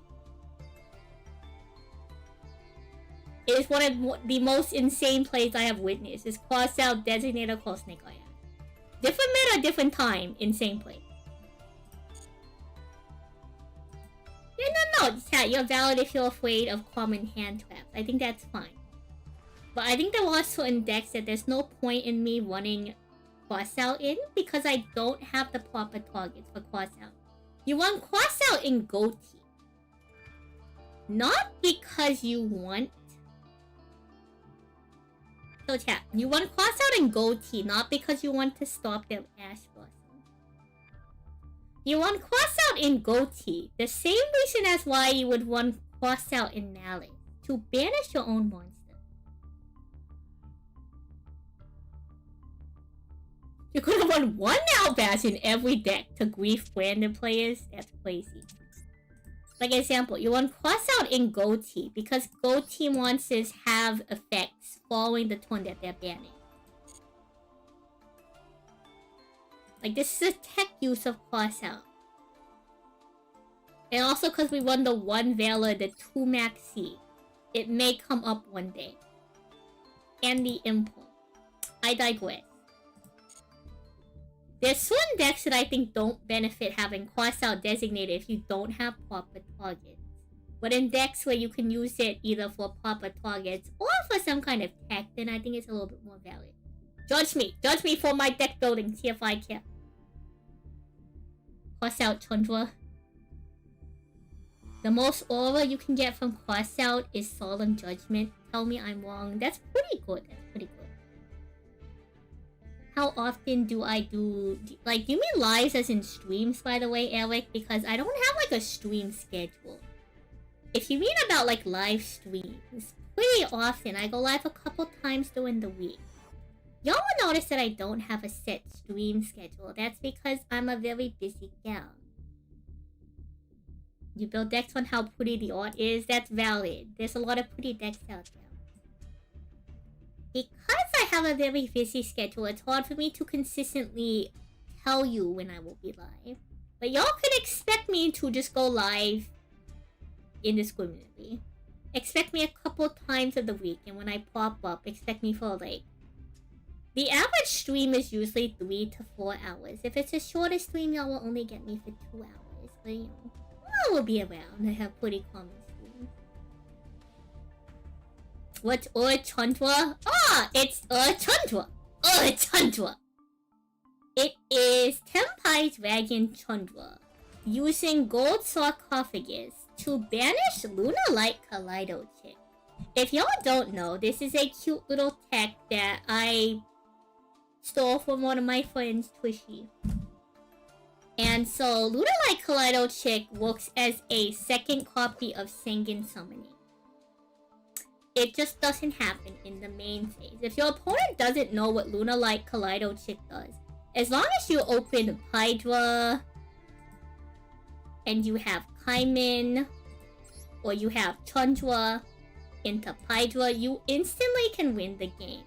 Lunalight Kaleido Chick when banished makes it so that if you activate her effect, your opponent's cards and effects cannot be activated to win the battle phase. So as long as you have Hydra and Kaimin, or you have Chandra and Kaimin, I mean Chandra in general. Once you banish Lunalight Kaleido Chick, you immediately proceed to the battle phase in which your opponent says, huh, I guess I'm getting Tempai. And then to make it cute, we run Retaliating Sea, which works as a functional, this is just like fissure. This is just fissure. One leg. And if they get rid of Retaliating Sea, or we link off or single off Retaliating Sea, we get to switch Maxi. So the whole point of the deck says, heck you. I am going to single summon and end the duel. You better have a response to Kaleido. To make this deck playable, we have to remove 2 cards. And add an additional. What could we possibly add? Maxi is at 2. I don't think I want to particularly add what. What could we put in all-in Chandra? Add grass? No. No, we are not banning Chandra. How dare you?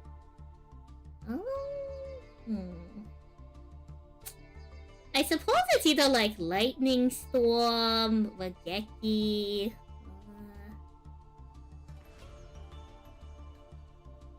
The real effect is your opponent surrenders 2. Real and true. Yeah. Like an answer is very strong. I agree. Oh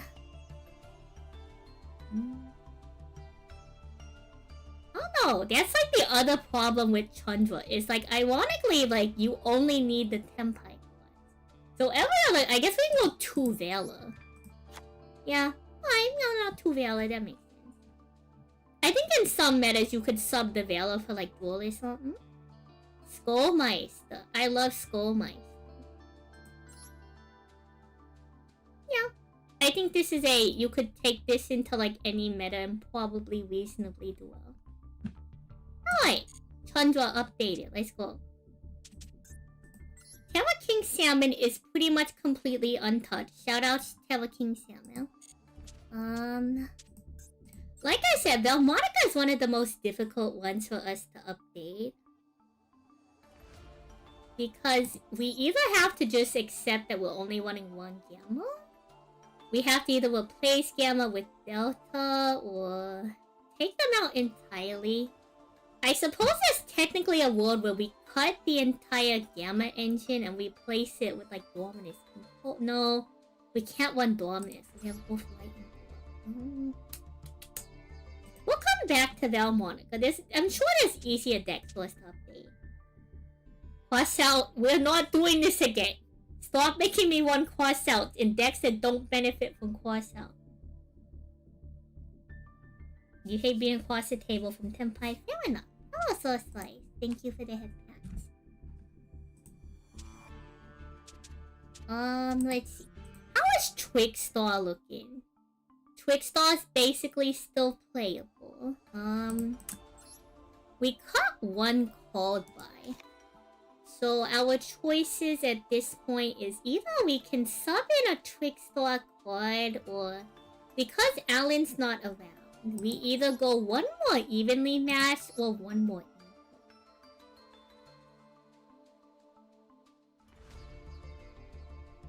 I guess technically Crossout is pretty decent as well for Twigstar. We just don't have good targets.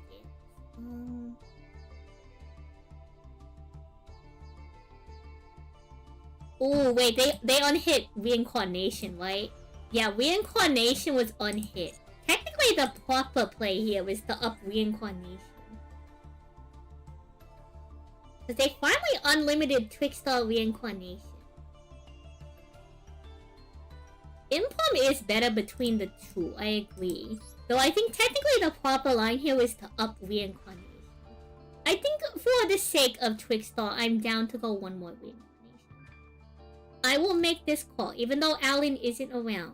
I will make this call to go 2 on reincarnation for the comedy. Oh, wait, Droll is at 1? No, Droll's at 2. Oh, is Droll at 1 in the upcoming ban list? Wait, there's no way, right? Pause. Pause, chat. Let us craft Trickstar reincarnation. Let us save the deck, and then let me go double check the ban list. You make up a fair point. Fair point, chat. Let us check the upcoming ban list. What's happening in the... Okay. Yeah, okay, no, we're fine. This doesn't affect any of our decks. We're fine. Oh, it's scaring me for no reason. When you see. So that was a super easy fix on Trickstar. Huge, This is one of the most difficult updates for me. We haven't touched the deck. So here's the thing. The thing that makes this update difficult actually has nothing to do with the card limit. It has everything to do with the sentimental value of the deck list.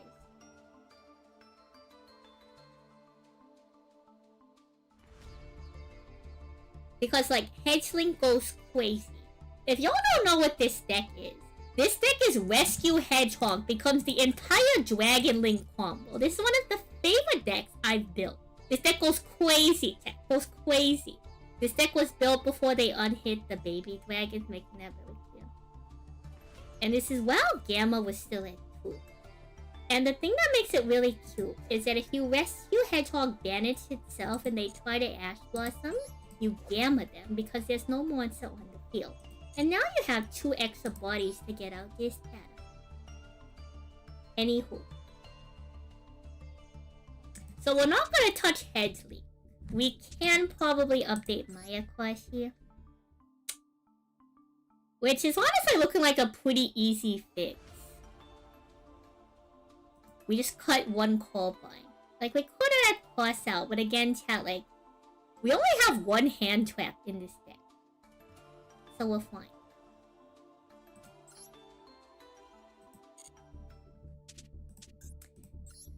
Vendred, yeah, also, honestly, a really easy fix for Vendred. We just cut the 1 call bind. Simple.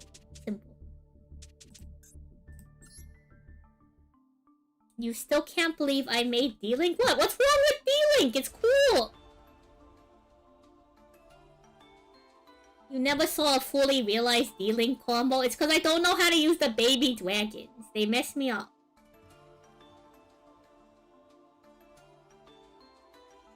I know that sounds counterintuitive, but just trust me on this one.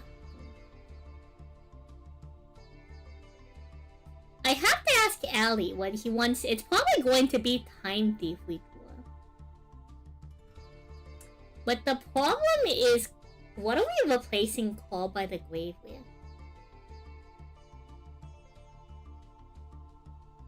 I guess we could either do like a second Daruma cannon or another Gravedigger's Trap Hole. I don't want to do D-Barrier, because that's like kind of evil. We might have to come back to this one. I do think that this is a pretty easy tag out on Time Thief Redoer. I just don't know what we replace in the main deck for the 1 call flying. No, we are not using Cross Out Designator. Why I wanna? Yeah. I do agree Cross Out could work with Templar. That's true. It is a natural, like, board breaking thing. What do you mean, coward? What do you mean, Cross Out is the coward's card? Cross Out and you play Cross Out Designated because you're afraid of being negated. I will simply play through it. We are not the same. We are not the same. You play cross-out designator because you think you're not a strong enough doors to play through all these negates. I don't need them. I play Tendengo without cross-out designator.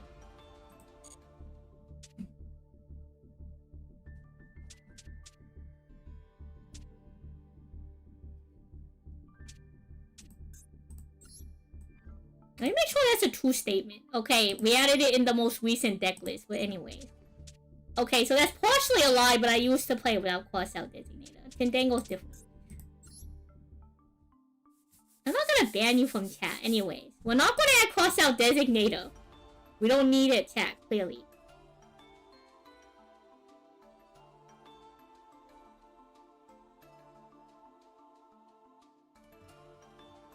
Some of these decks don't need it, chat. Some of them could benefit from it. But like, example, like Super Quantums kinda doesn't need it, chat. Super Quantums does not need it.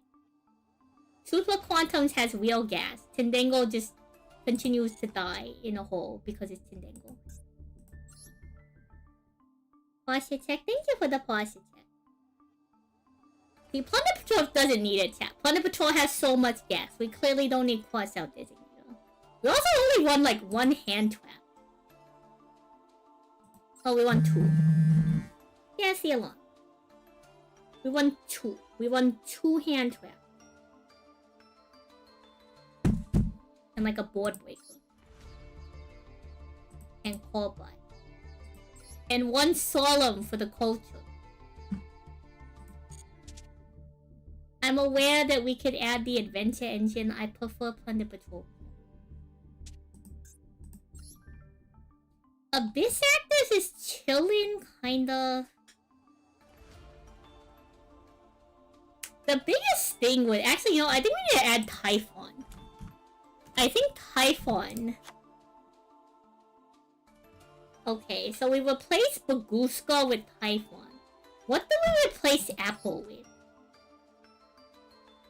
Like, Griffel's not here. Here's the other thing, is that, like, Griffel's not here. So I don't know what we have permission to put in the extra deck. I think putting in Typhon is a reasonable call. No, we are not putting in Crossout into Abyss Actors. I'm shutting that conversation down now. Hello, babe. Oh, come on.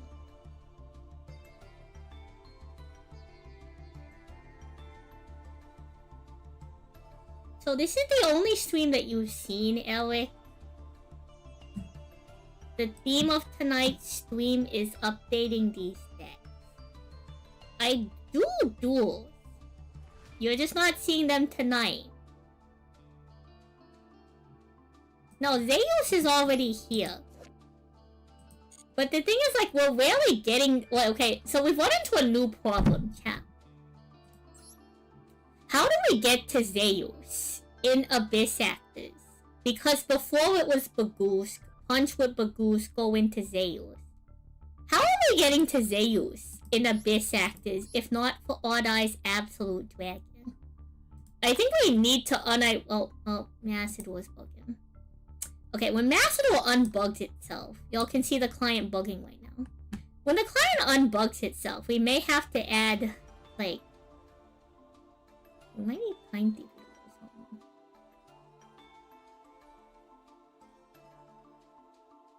The easiest one would be like a rank 4 Xyz. Between Kuttenweiser, Wild Hope, and Sassy Wolfie.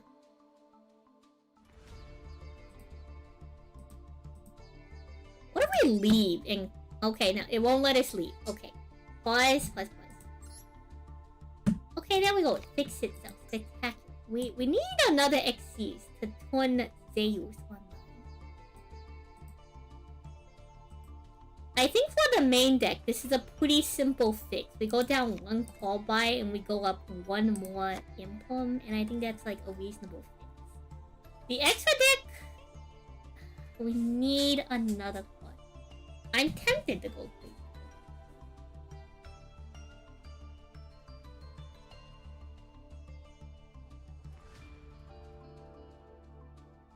I appreciate it, Eric. It's just the goal of tonight's stream is different than like dueling. Also, like, Wait, weren't you here when I played a replay, Eric? How can I have replays if I don't duel?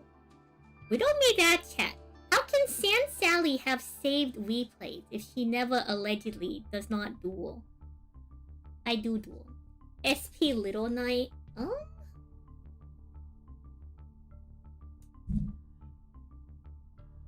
So I don't disagree that SP is a strong card. The problem is though that wait, no.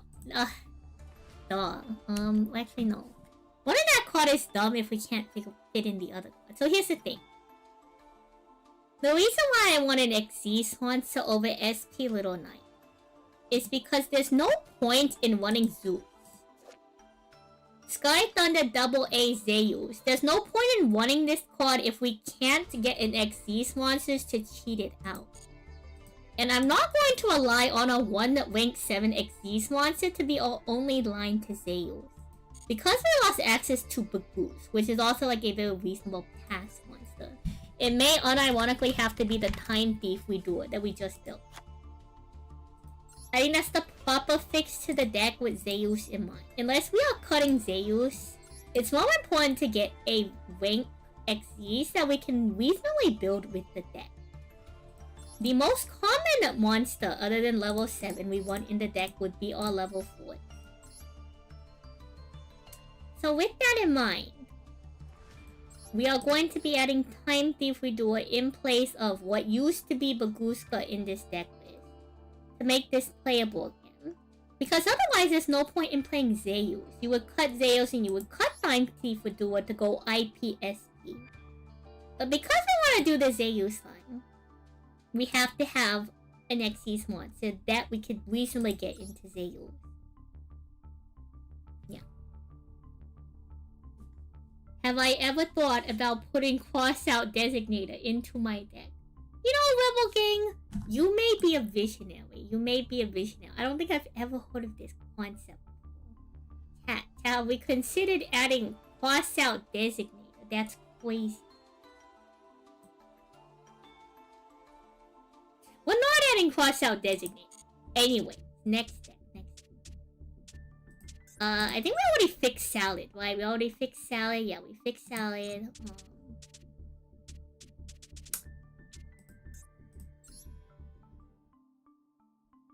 Okay, I think the proper fix to this deck is... I think we actually finally put in, like, a Molchami. Did we put in Thualos or Perulia? Probably Fua. Fua is just, like, more common in the current meta. So this one's pretty easy. We had to go down one call by one maxi. We're just gonna replace it with Thualos. There we go, chat. Deck fixed. We are missing a card from the extra deck for some reason. I am going to add Typhon because I think it's funny. We will lose and it will be great. I love contributing to the loss rate on Typhon. It is one of my favorite hobbies. Hello Ziggy, welcome on in. You get to see your boy Chandra, you do. Thank you for this. Thank you for the fine. I appreciate it. Thank you for supporting Sand Silly activity.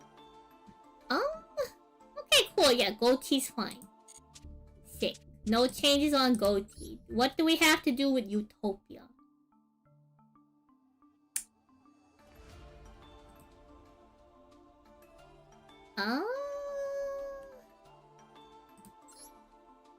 Alright.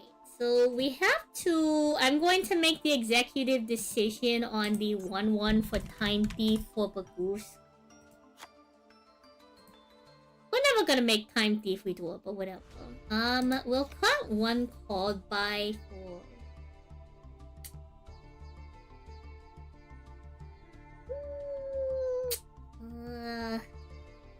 I will say, unironically, Utopia might need Cross-Out more than the other decks. It is a much weaker deck than the other decks we have. Technically, it is reasonable to go +1 in. Reasonable. Yeah, Thunder Dragon is totally Red Dragon on That's the joke. That is the joke. You'll have learned about the little joke in that deck.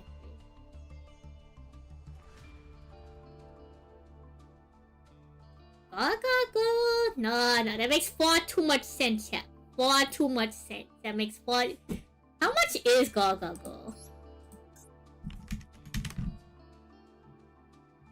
I forget there's like 5 billion... 5 billion... Chat, there's too many Automat monsters. I don't know which one is which. Chat, there's too many Automats. What do I do? There's too many. There's like at least 5. That's a lot of Automats. Oh, Exion, welcome on. Chat, that's a lot of monsters. There's a lot of Automats. And this is just the ones that have Gaga in the name. I'm sorry, Chow. I might give up on this one. There's too many.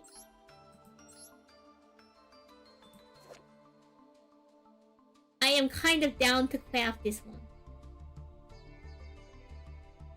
Okay, chat, pause. Executive decision. We are adding 1 lizard. Hear me out, chat. We are adding lizard. Executive decision.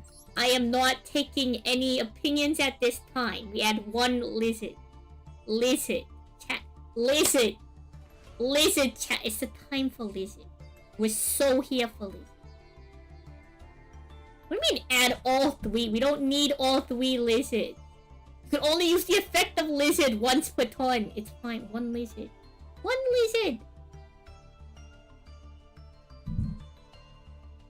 Gargoyles and XD spots. We don't have room.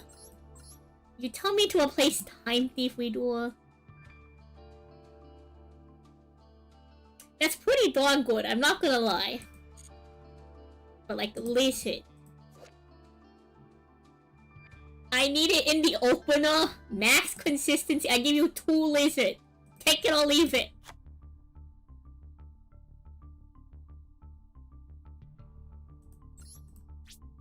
Let's go lizard. Chat, foil lizard was so good at this game. Let's go foil lizard. That's my goat. That's my horse.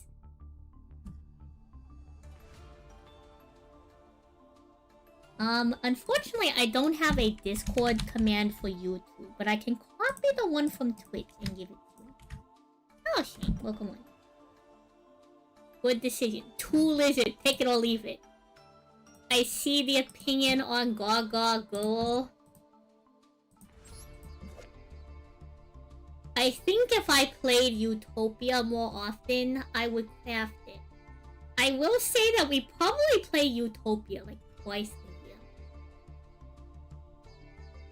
Chat, if you want Max Lizard, someone gift a sub right now. Someone gift a sub right now. You want Max Lizard? Pay for it. Pay for it, you coward. You won't. Anyway. Is there some kind of competition to choose who makes my deck? That's crazy. Let's go 3 lizard. Then they stop giving me money. Well, thank you. First off, thank you for the gifted subs. I appreciate it. Thank you for the 10 gifted subs on Twitch. Chat, we are adding 3rd lizard. Let's go. That's my goat. Not this man. That's my goat. That's my horse. Alright, 3 lizard. You know what, chat? You know what? In celebration of lizard, let's go do 1 duel. Let's go do 1 duel. Let's take the lizard out for a spin, chat. We are taking the lizard out for a spin. We are going back into... I'm just kidding. We're going to the future. A utopic future. This is a terrible bit. Terrible bit. Thank you for the gifted subs. You got called by the group. You got Gummy. You got Deep Sick. You got Sakugane. You got Blaze Colt. You got La Killer. You got HXS Terminable. You got Anta P. You got Mini and Jeff. How interesting. 1 lizard. It's fine. 3 lizard, chat. 3. Chat, we didn't even open on the lizard. This is some kind of scam. Chat, where's our lizard? Pet dog. Chat, we won 3 lizard. We should have won the lizard that won. Everyone knows that if you won a 1 of card, it is in your hand more often than any other card in your deck. I think I'm going to ask that. Maxi Resolved Lizard top deck, we'll find out.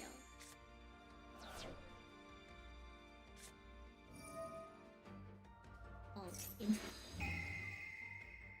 So they're probably on Sky Strike.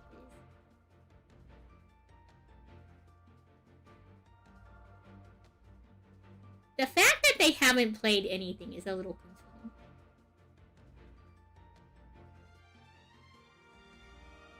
We'll play 1 duel in honor of Lizard. Okay, never mind. It's branded. We're so doomed. Hello, branded. You joined the Discord? Thank you, Heathen. Chat, they just opened on Dut. Sick Twisted Duelist. Sick Twisted Duelist opens on branded. It's fine. Maxi Resolve. It'll be fine.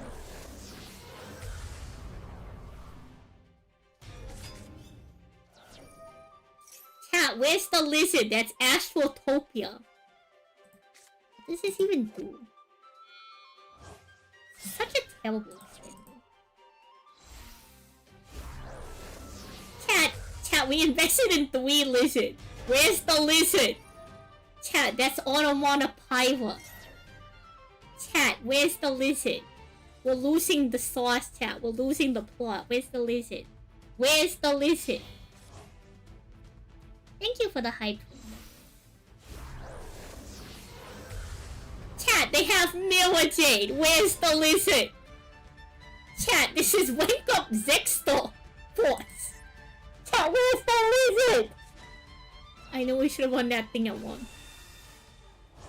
Top deck lizard. Chat, this is ZS Aura Sage. Where's the lizard? I order. Why I order?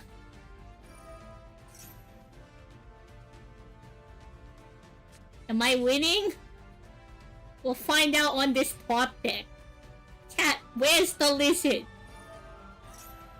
Chat, where is lizard, chat? Branded life.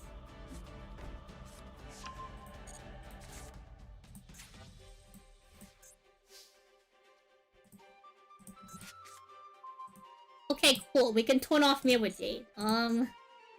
Chat, where's the lizard?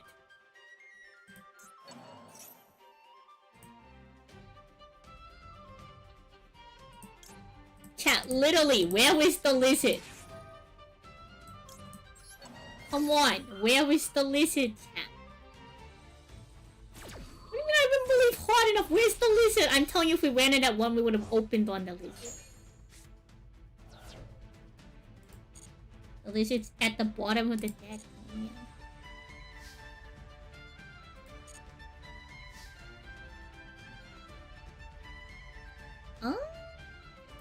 Not sure what the back row is. I suppose we'll fire the illusion on the Mirror Jade. Thank you for the high tech. I got this sweating block emoji. That is chat right now. We have no lizard. Where's our lizard?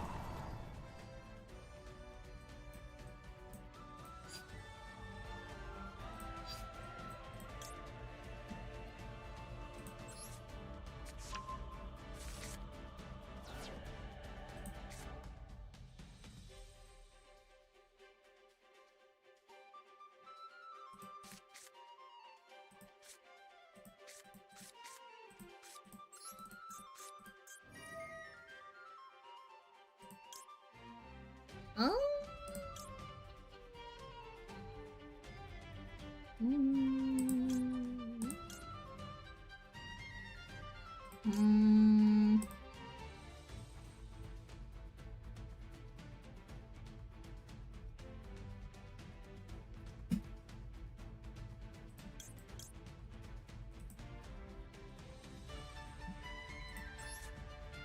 And don't we just like re-switch?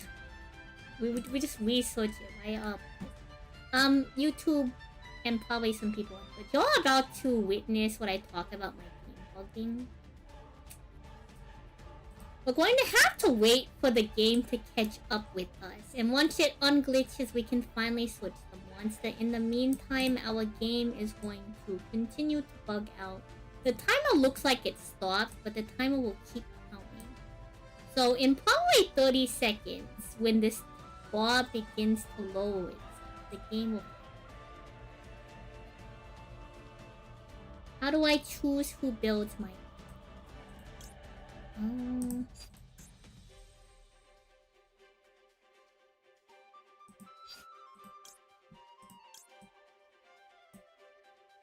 Oh, with chat, we can get the lizard. Huge. Let's go. Chat, it's just that simple. We found the lizard. It's just that simple.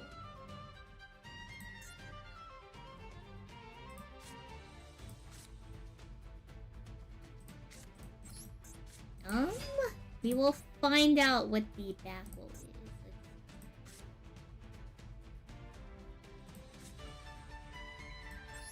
We'll go on Sage first.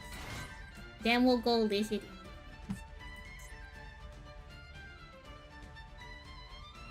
They have Super Poly. Block time.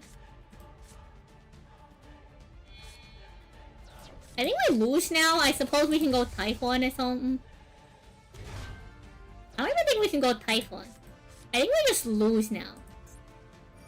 For the nature of Utopia.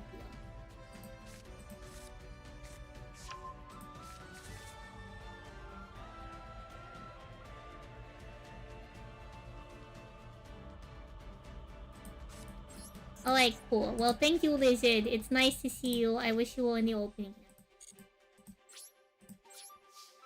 Sick. Anyway, so the reason why we don't play Utopia is because our opponent always has Super Poly. So, normally how I would choose who builds a deck is a thing on Twitch. But we're going to change that method now that we're streaming on YouTube. Because I feel like that's rude. What?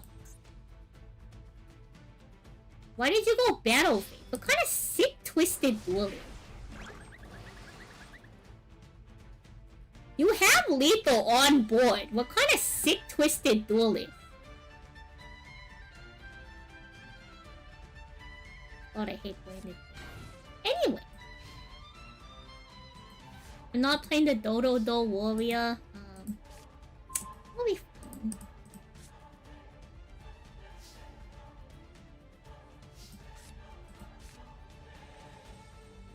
Oh, if I control no cards, places.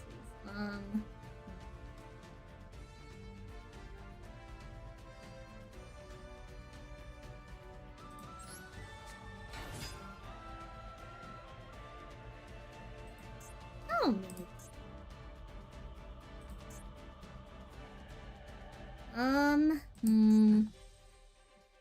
we can't even go Typhon. I don't even think we have Typhon in this deck, actually, so it doesn't matter. Maybe we should have added Typhon.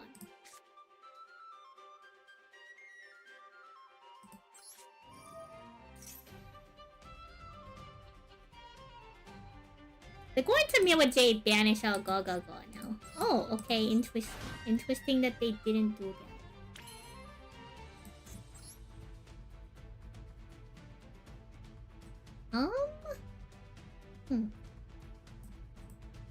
I mean, we lose to Mirror Jade regardless.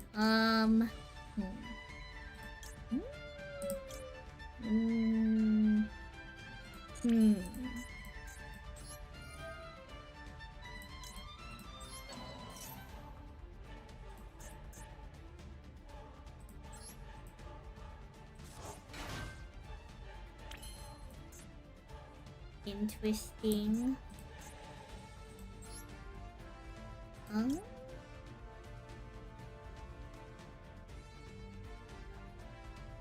I think I can dodge Mirror Jade effect with Utopia Double.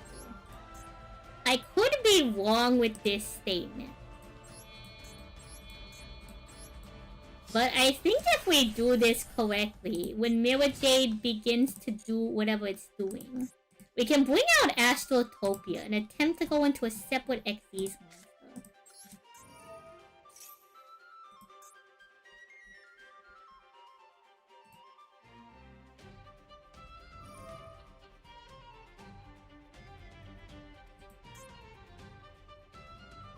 Oh, the problem is it doesn't target.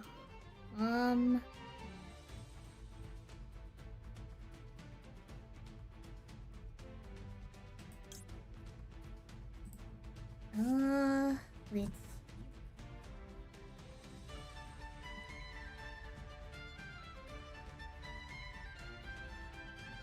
Yeah, the problem is it doesn't target. I think we're just gonna have to let that one go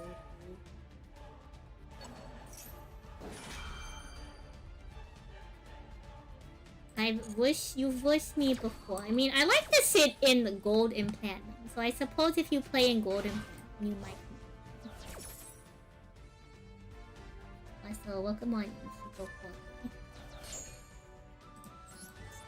interesting that since the effect was on chain, it still went through. It doesn't particularly matter because now they're going to like just out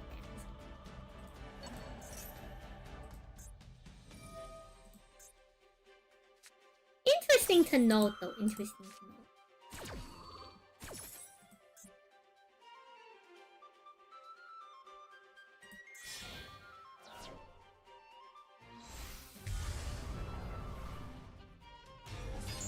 Oh, Albion. I mean, regardless of what we do, it doesn't particularly matter because they had lethal last turn. They just chose to do nothing because they probably don't get enough wins as it is. That's my opinion, by the way, that if someone doesn't like take the proper win condition, I know there's sometimes where I accidentally prolong the duel because I don't see the line to lethal.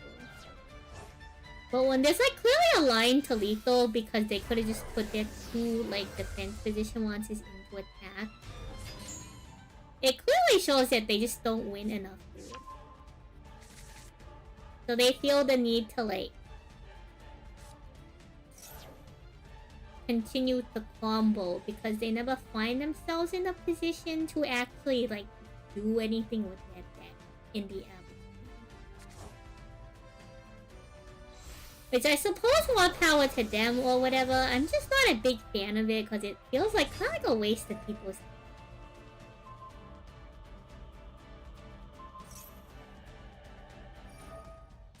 That's just like my opinion.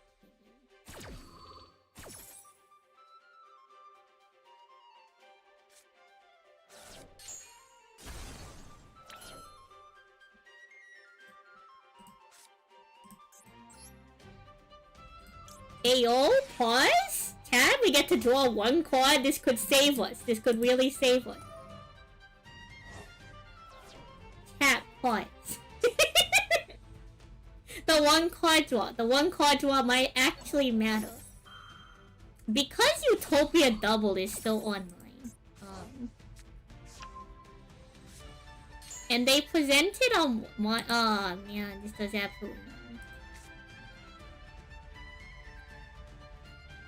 Okay, we sure did try. In the event that we summoned, like, if we drew into, like, Lizard or something, maybe? No, we can't use this. If we drew, like, any other monster that could potentially be an extender, we could have done something maybe. I'm pretty sure we had lethal now that they have a monster and attack that is less attack than... Oh well. Anyway, like I was saying, to me personally, it feels kind of lame. If they already have lethal and they don't take it? Because it's like, well... Like, at that point, you're telling me you don't win enough duels. So you feel the need to, like, flex or something. When, like, they could have just proceeded to battle phase and end the duel. Or, like, whatever. I'm a particularly patient guy. Also, Nemnis, stop giving me money. Save your money or something. Also, 3 lizard did nothing, chat. We crafted 3 lizard and we had to switch lizard. I could have switched the 1 lizard.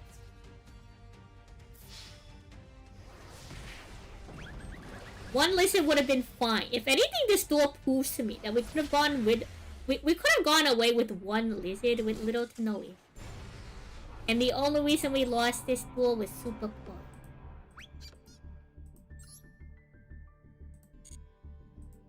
I suppose we could have sequenced it a little bit different, maybe.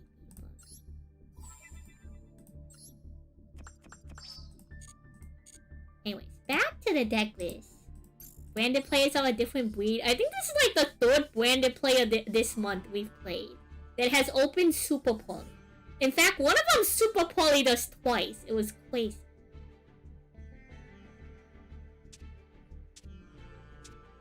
Anywho. So yeah, Velmonica is a difficult one to update. I think we said that Goatee is fine. Lula should be alright.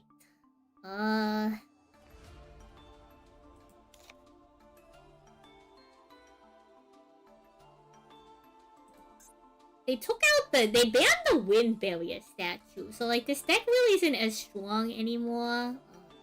You can still do like the Mist Valley route. I think honestly like the real fix for this deck is just like Impulse or something.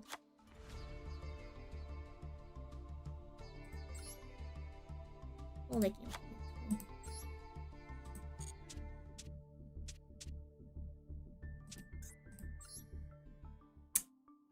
So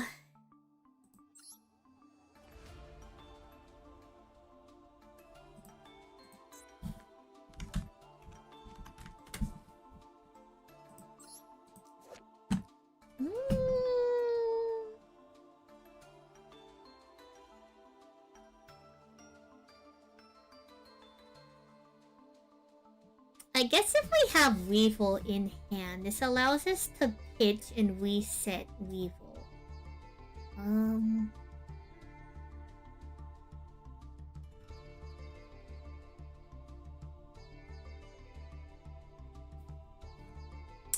I guess it still provides a proper link arrow to get off our Shavag effect.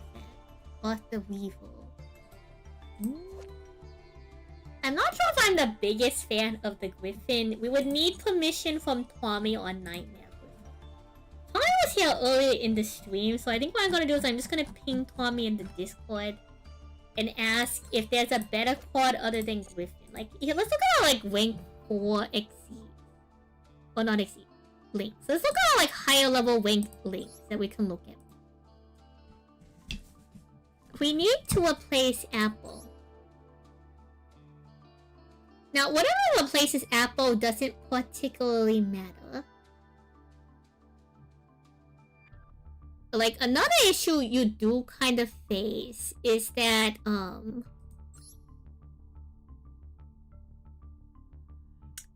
we can't use anything other than, like, our beast monsters as material. So it needs to be a link monster that can use any material.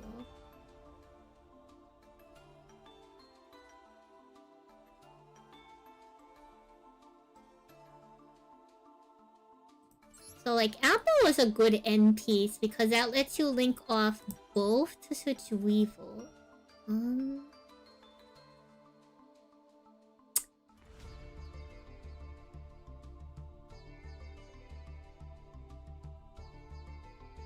Like, we just don't have a lot of good options. And you can't use IP because they have to be non-link monsters.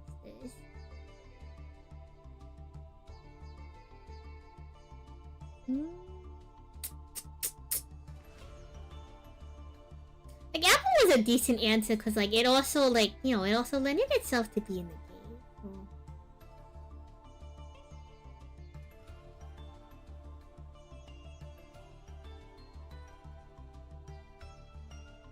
I don't know if there's, like, a good replacement.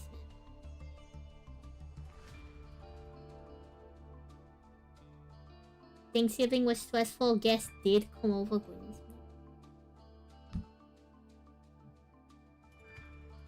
So we're gonna have to ask... I think we have to come back to this one. I think for both Bud Up and Sapphire supplies, we have to come back to these.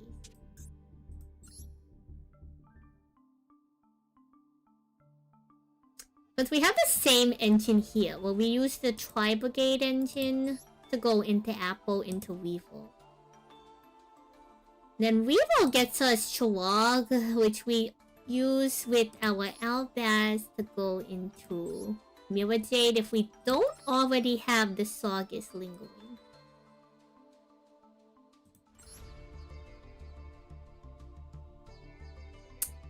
The biggest problem is finding a good replacement. Because the biggest thing is we have to link off Bearbomb in order to get to Weevil. We're already going through one Chirag through the link climb to get us usually to the Crystal Beast stuff most of the time. We have to find a replacement for Apple, specifically for these two decks. We'll have to come back to those. Penguins, I think, is doing alright. We have to replace Abyss Dweller, and we have to get rid of one Corvi.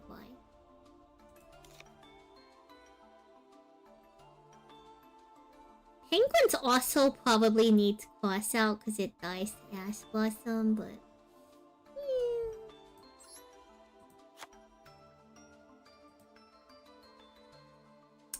Abyss Dweller's replacement can either be... We have some options. It could be Typhon.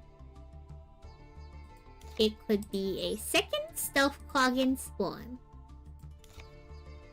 It could even be Zeus. We're keeping the Maple Maiden for the culture. Though I do think maybe we want to consider a different... Is Coral Dragon generic? We might want to replace White Orb Dolphin with Oh, Sadios, thank you for the follow. We might want to replace White Orb Dolphin maybe with Coral Dragon. Probably don't have good single extenders. Like, we rarely go into the White Orb Dolphin. But I suppose like it has an effect. Like, this could even be like Buick.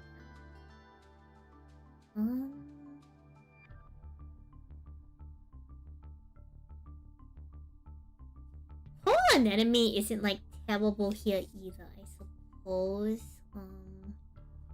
Whole Anemone bring out Glacial Beast Polar Penguin goes pretty crazy. I do kind of like that, making space for Coal. I think the executive decision Coal Anemone for these situations where we can... So you go Coal Anemone, you bring back Glacial Beast Polar Penguin, that procs Snow Penguin, so you get the bounce plus Snow Penguin, and that lets you re-synchro. The issue would be having two water monsters, but... Yeah, I suppose it's not like a terrible choice. It's probably like a better choice. But I do think Coal Anemone is like a fine placeholder.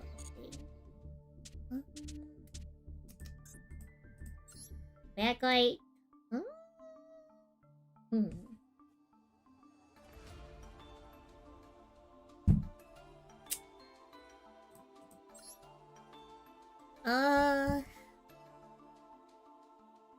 The lazy answer is go up one Impum, go down one Corvi.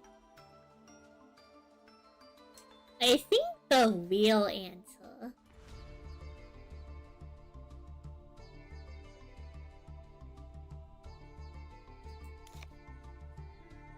Is it two Lone Fire Blossom? No, it's not. Oh, Tomo, welcome on in. Welcome, ladies. My name's Santon, Salia. Wait, Silly for sure. I play Yu-Gi-Oh! Macedor, the One Piece CCP. Sometimes I do art. We play a whole bunch of other card games too. Welcome, welcome. What beseeches your eyes? So... Let me describe the changes. Tonight's theme is that I have a bunch of rogue decks that we're updating. Some of them are more meta than others. I have a lot of decks. Not all of them are rogue. And so some of these decks are part of a theme I do on stream called Build a Deck.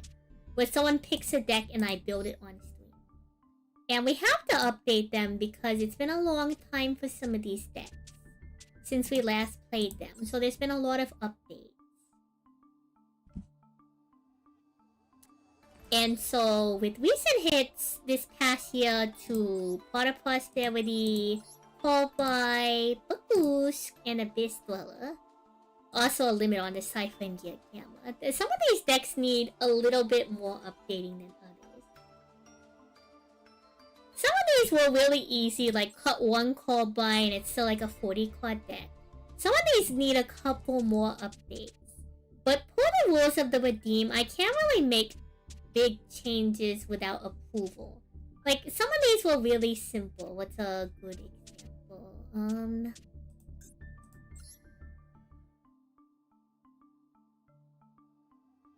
What's a good example of like an easy one? Like we caught one Callby and this deck was fine. Super Quantums, we replaced Baguska with Time Thief Retour.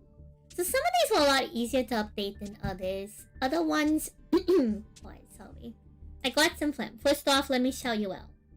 Welcome on in. And welcome, waiters. If any of y'all need to head out or something, y'all don't need to stick around.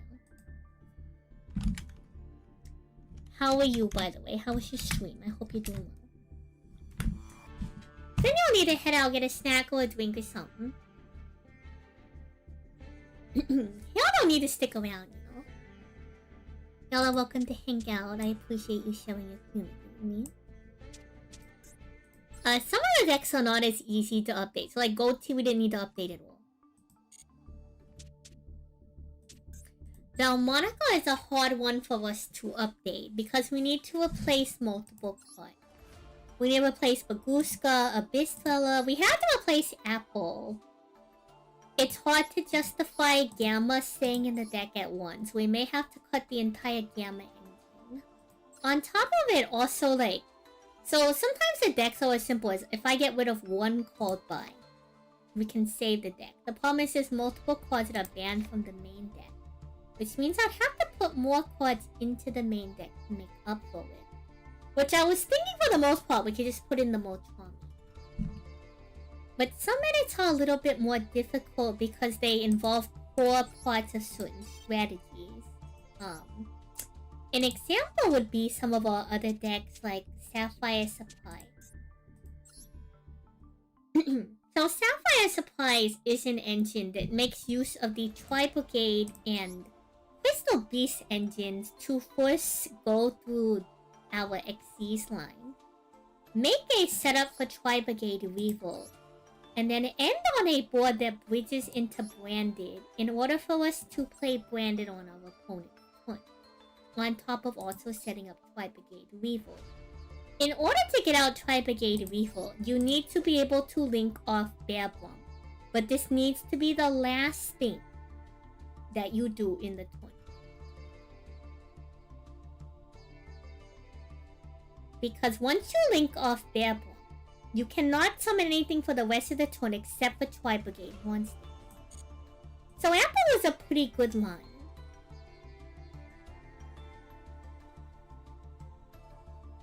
But now that Apple's banned, we need a replacement for Apple. Because if we can't link off Bear Bomb, we can't get to Tri-Brigade Revolt. And that's a pretty big part of this main strategy. And making edits to the extra deck is something I'm not comfortable doing without permission of the person who redeemed build the deck. Some of the decks that I have are like things that the community have redeemed via Twitch channel points. So they're the ones who get to decide the deck later. Good night, Cecilia. Thank you for hanging out. And good night, Tomo. Thank you again for the wait. Take care of yourself. Tornado Dragon. We're not going to go Tornado Dragon. But again, that's just like an example of some of the stuff that like we're doing tonight. You got yourself Dr. Pepper Spectacular. Yeah, so what we're trying to do tonight is update some of our decks. Some of these we got pretty updated. If the person who redeemed the redeem wants to add some new cards, I'm okay with that during this period, albeit a lot of these are like older viewers or viewers who just aren't here right now. I think I'm gonna have to ask Allie what Allie wants to put in the extra deck and what we're putting in the main deck. So we can't do this one tonight. Marine Cess is basically legal. I think we can add, I spelled Marine Cess wrong. There's that Trickstar card that counts as a, Marine Cess monster.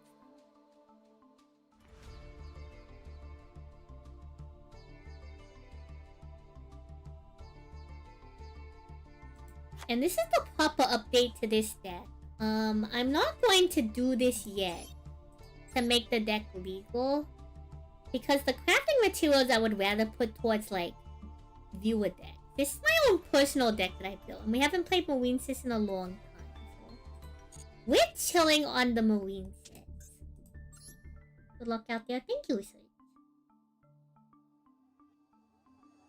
You're getting the Centurion experience with Ice Barrier pretty solid. I think this is my pure Ice Barrier deck. This is my personal deck, so we kind of don't need to update it. I'm fine with that one being kind of in the past. I emotionally don't want to update Headsling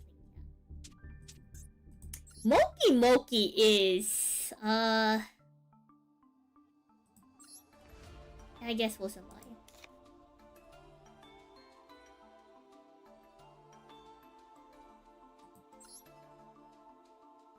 We don't use this one enough. I'm sure there's a better line for Moki.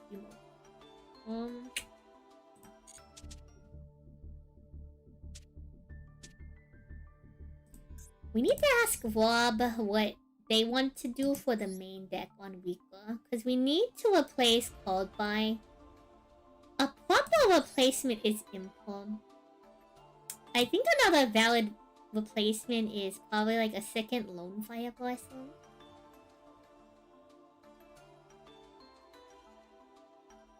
Do I have the Moki mate? I've been playing for a really long time. I think there's only one mate that I... Oh no, there's probably a couple, but...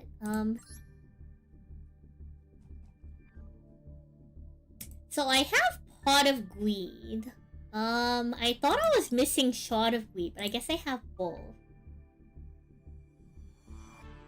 I thought we had the Moki mate, but I guess I missed out on that one.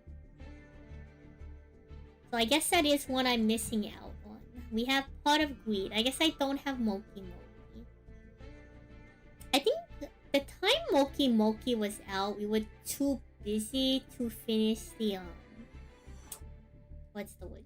We were too busy probably to finish the Battle Pass. It's fine, we have Rescue Rabbit.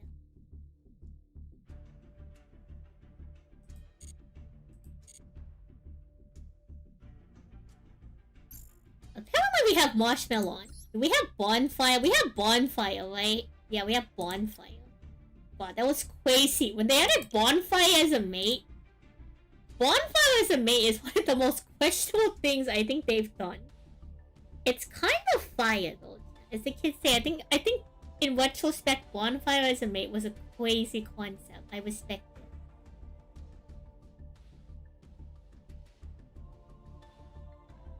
I think I also really like Instant Fusion. That's also a really funny meme. I also really like the Equal.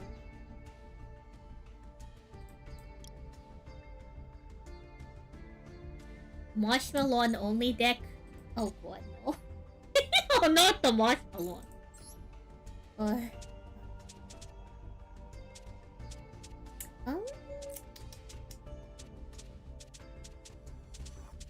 Yeah, I think outside of the ones that we need explicit permission to edit, I think we pretty much updated all of our decks. Are you up to date? Okay.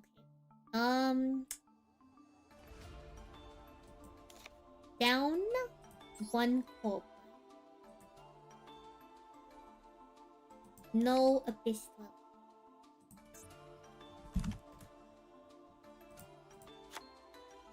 I love adding Typhon because I kind of personally really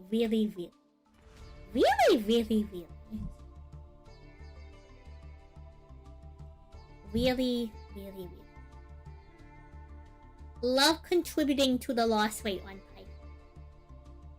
It is one of my favorite activities in Yu-Gi-Oh! Master. I don't know why. It's just really funny.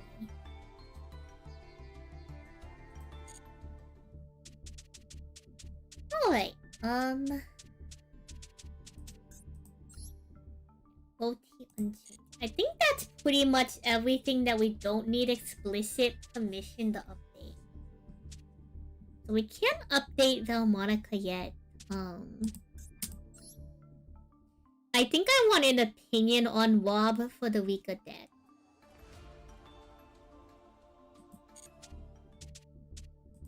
And we'll get Tommy's opinion on what we want to do for Wood Up and what we want to do for Sapphire Supplies. We should be able to hear from Allie on what Allie wants to put in the main deck, and if Allie... In theory, Allie should be fine with Time Thief we do. We could also do Typhon instead.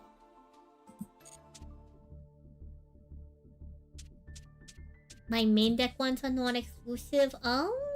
Yes and no.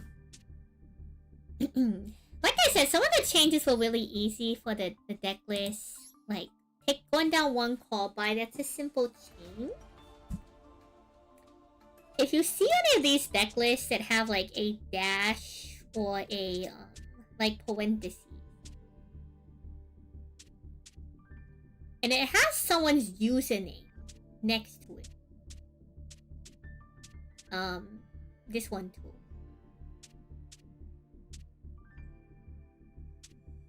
It also usually says the archetype next to it. It's got to have a redeem on the Twitch side of things that lets you build a deck. Has you pick a deck that I choose to build in Yu-Gi-Oh! Master. And so the deck lists that I have are given to me by viewers. And so the only people who can technically put the rules of the redeem, make edits to the deck list, are the people who redeem them. If I deem the edit to be small enough, like example for Salad, the only thing we changed in the deck list is that call by got limited to 1. So instead of a 45 card deck list, we got rid of 1 call by, and now it's a 44 card deck list. That one I think is a reasonable enough change that I don't need the permission from the person who did the redeem to edit it. Because I want to make sure these decks are playable. I play a lot of these decks pretty often. But some of y'all you haven't seen on stream because like I haven't had time to update the deck list. So tonight's stream was pretty much focused on doing that. And of course, yapping. I like hanging out. Hello, GT artist. Welcome on in. Yeah, the Dragon Maid mate is pretty neat. I don't buy a lot of mates from the shop. Most of my mates are from the Most of my mates are from the Battle Pass or mates. Yeah, so some of y'all are wondering why we aren't making a lot of big edits. It's because it feels disingenuous to the nature of the redeem to do so without permission of the person who redeemed it. Because each build a deck takes about 50,000 channel points on Twitch. So for y'all who don't do Twitch, when you watch the stream, I think it's like, what? Is it 5 or 10 minutes? After 5 or 10 minutes, you get like 10 channel points or something. Thank you, Bambo Ninja, for the follow. I don't know how I missed that. My bad. Sometimes I miss notifications. Apologies.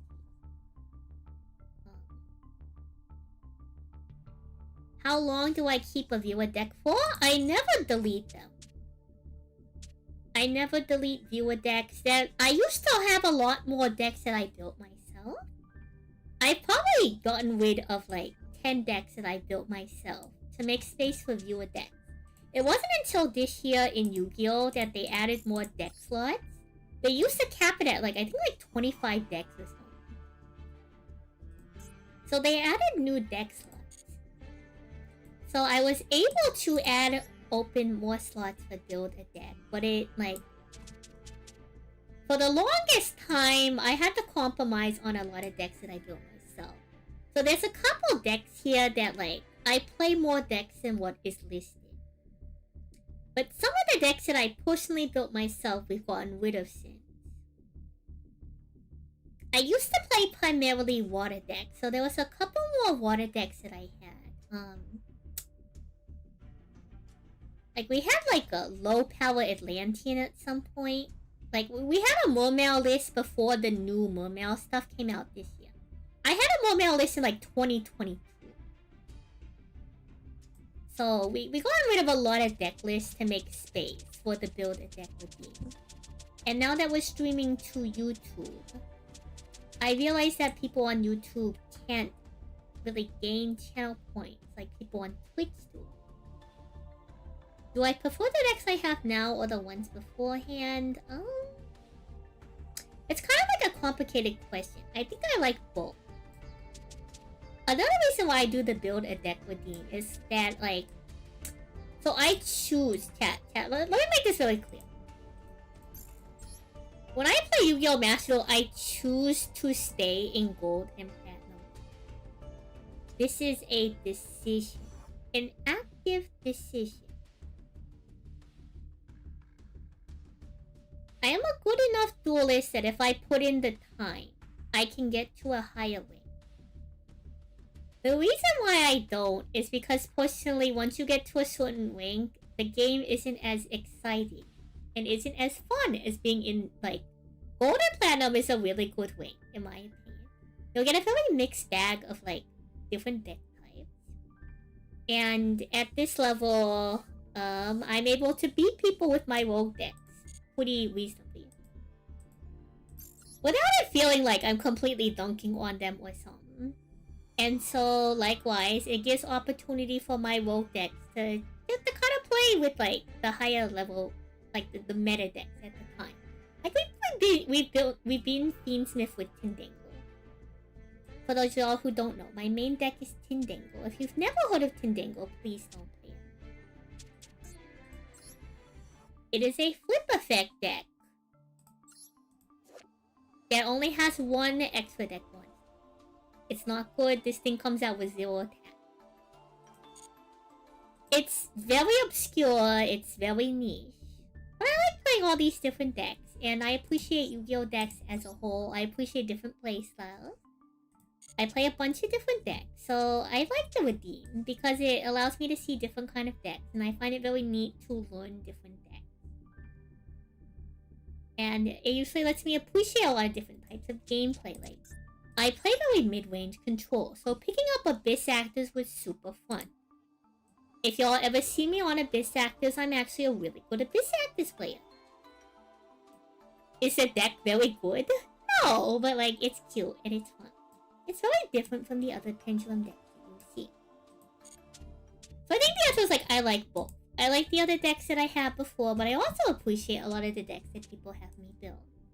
But it's like unique and interesting to learn some. I do think I do prefer playing some decks more than others. I do like bringing out the Abyss Actors very often. Tindangle was a build a deck redeem. I fell in love with the Orc type, and now that I'm a better player on the deck than the person who introduced me to the deck. So you know, like, I enjoy both. Hello, Duelia Cake. Seeing trap pictures reminds you don't have half the Master Duel stuff, like... A lot of these, like, the more meta deck lists y'all see, like, Weak Bar, this is so outdated. This is the entire 2023 Rika Sun Avalon combo.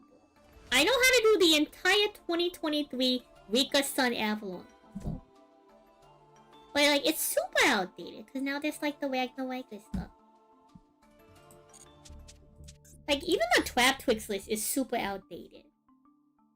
Like, there's so many more cards you can run now. Like, I'm fine, because, you know... Like, that's the deck list they gave me, so that's the deck list I'm gonna use. And, like, some of these deck redeems are, like, years old now. but now it's whatever. Oh, it's your boy Ozio. Oh, come on. Yeah, Gold Plat is like a really good wing, chat. Like it is the prime place to be in Yu-Gi-Oh! If you're in Silver, it's a bunch of people who don't know how to pilot the meta decks. Like, trying to build the meta decks. And you just play against, like, the same, like, whatever flavor of the month comes out.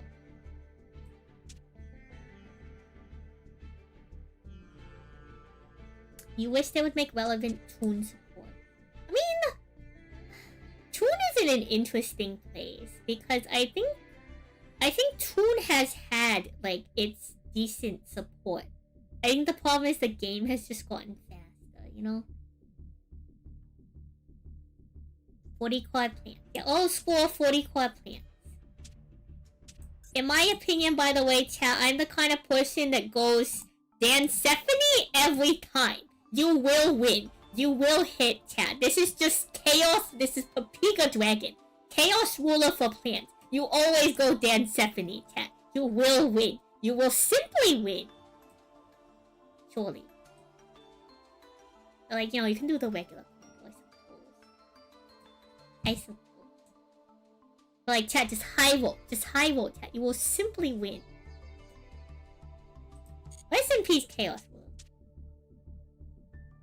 That's the other thing. When y'all see me play Modern, so one of my favorite decks that I've built that we're not updating right now is I have a deck I built before they hit Gamma. That is, Rescue Hedgehog becomes the entire D-Link combo. And so when I first learned Dragon Link, I learned Dragon Link at a weird time. I learned Dragon Link at a time where the baby dragons were banned, but Chaos Ruler was still legal. So I don't know how to play very well with White Wyvern Booster and the other Wyvern Booster. Like the two, you know what I mean? The light and dark dragon. I don't know how to use them very well. But I do know like the traditional combo through single. If that makes sense.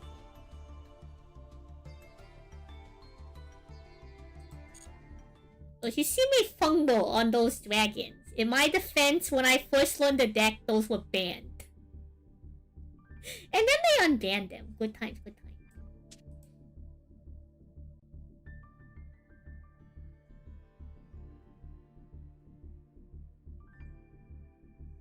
Some of my personal decks that I've kept around. I play Pure Plunder Patrol.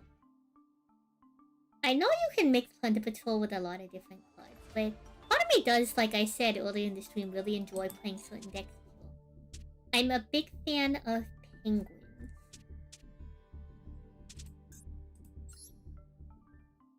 We bring this out in like the Synchro event duels. It's very cute. It's a very cute deck. I like it a lot. It's kind of slow for the modern meta because Penguin Brave only activates on a monster effect. What's my best deck? Probably Tindangle. It's probably the deck I'm best at. It probably goes Tindangle, Plunder Patrol, Abyss Actors, Penguins? I have general mastery on majority of the decks. If you're talking about what's the most competitively viable deck that I own, it's probably like To the Wall Chundra or Pirelli. So it depends on your definition of what is your best deck. In terms of the deck that I have the most mastery on, it's Tindangle. I have the most hours on Tindangle, and I am probably unironically one of the best Tindangle players in the world. Albeit there's only like 10 Tindangle players, so take that how you will. But it is unironically my best deck.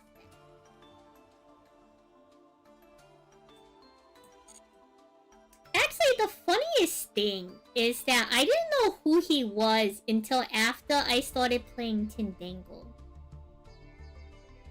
Though he does make like cute cameos sometimes in my YouTube videos.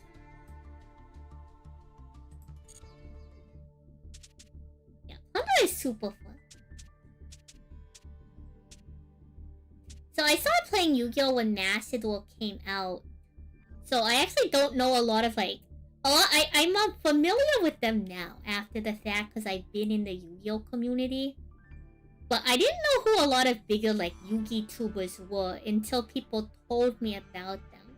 Like when I first met Kevin, Distant Coda. When I first met Coda, I had no idea who he was. He showed up to one of my tournaments.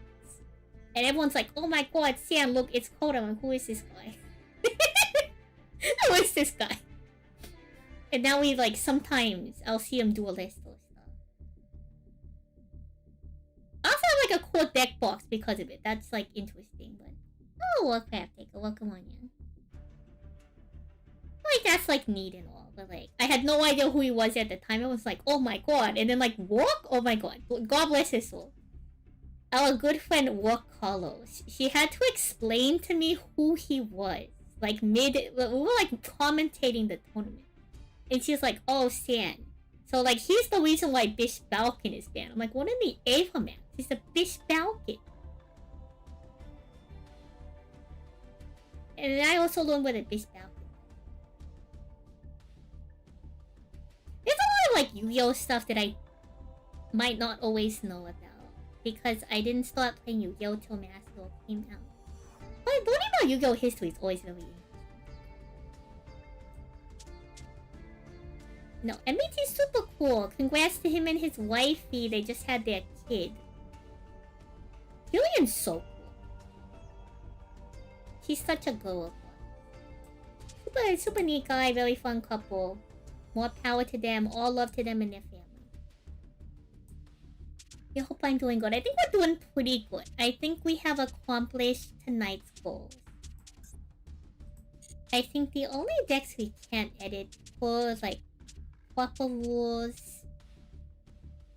Technically, I can get away with editing Rika by going up one info and down one core line. Technically. I feel more proper seeing if we can get a response from Rob first. I wonder if we need to make any updates to the deck. We can hear back from Tommy. We can hear back from Ali. We can check in with DSC on like... Valmonica's going to be the biggest one on how we update this. I think there's definitely other versions of Valmonica out there. So that might be the solution is when we get in touch with DSC. They may tell us to add a couple cards. Which like, I'm alright. I'm alright with crafting a couple cards for the sanctity of build a deck to honor people who spent the time to accumulate the channel points because we are switching to a new system. Punk is very cool, Eric. I think Punk is a very unique archetype. Twitch chat, if you don't think I'm crazy and talking to the void, it's because you also stream to YouTube chat. And I don't display them on screen. But I think we've accomplished our goal in 3 hours, which is spectacular. I'm sure we could have done it faster, but like... that makes far too much sense. So we don't want to do it. We can probably head into the trial. He crashed out over Bish Balkan too often. Ooh. Photo or MBT? Actually, it was really funny. We were at dinner. And... No, we can tell this story. We were at dinner. And they came back from, I was already at the dinner, but they have like a pre-dinner dinner. So they show up like late to dinner. And we're sitting down, and everyone's doing like their Alestor's stuff. And then we had to explain. Well, we didn't have to explain, but it came up. They're like, oh wait, so like... We're basically telling the story, like, we were telling the story on, like, how I met, like, Kevin. Because they're like, so how do you know Kevin? I'm like, well, like, I had to explain, like, the tournament thing. And they're like, oh, that's crazy. Like, so you just had no idea who he was? I'm like, no, it was really funny. It was actually even funnier, I think. It was very comedic that I didn't know who he was. I actually got a little concerned earlier this week, too, because,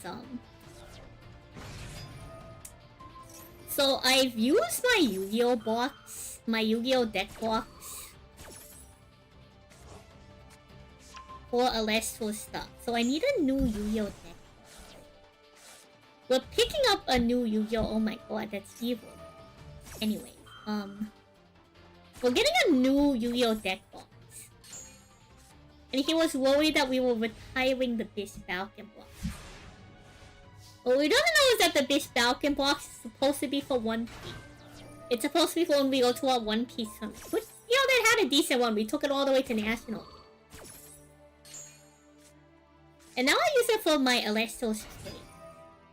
I was looking for a deck box specifically for Yu-Gi-Oh! Because, you know, we have Tendango on paper. And, like, it's the only Yu-Gi-Oh! Deck we have. But, like, what if I want to build, like, Yummy or something on paper? Totally not happening.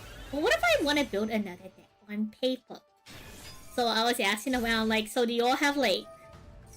anyone got recommendations on, y'all got deck box recommendations? And it was like, no, don't tell me you're retiring Bish Falcon. I'm like, no, this is for Yu-Gi-Oh! Completely different. Completely different.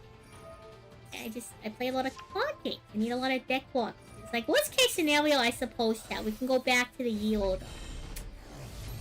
Little sandwich bag. Tried and true sandwich bag. We love the sandwich bag. We love the sandwich bag. Yeah, like a physical deck box. So I was just getting people's opinions on deck boxes. I primarily use the Pokemon double deck boxes. But those end up being used for Celestial. So if I'm gonna get a physical Yu-Gi-Oh deck, I do think I want like a slightly more like snug deck box or something. Like, not that like it can't fit. I think a lot of Yu-Gi-Oh players do use the Pokemon double deck box. Like, I only have a couple of those. And they're being used for Celestial stuff like that. So, you know, I might as well like potentially try out other deck boxes. The new deck box that we're getting is, I'm really excited to show that one off on stream, actually. You all know I'm a big fan of our good friend, Mr. Wayne.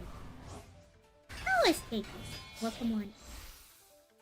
So, I'm actually picking up one of Ray's,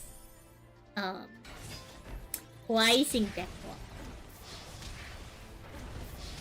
Which I think is going to be, like, really funny. When I... Chat, just imagine the scene.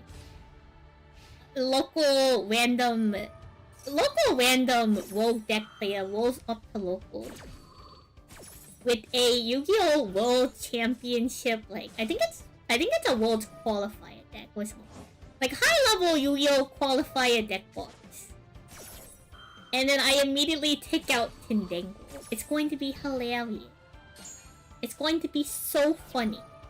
It's going to be so comedic. I can't wait to roll up to some poor unsuspecting locals.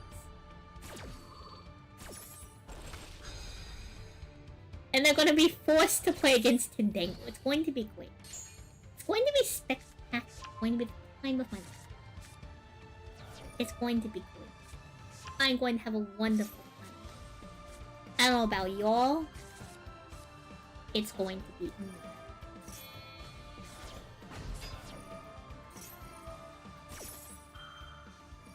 So I know that I probably could have gotten better deck boxes. Like, come on, chat. An excuse to get Ray to sign more stuff for us. Come on. I love using the excuse to get Ray to sign more stuff for us. That's my goal. That's my goal. You're playing Edison on a World Championship qualifier. Play Matt Hughes. That's my goal, that's my horse. That we stand Wayman Young die in this house. So I'm excited to have that one come in. It's going to be great.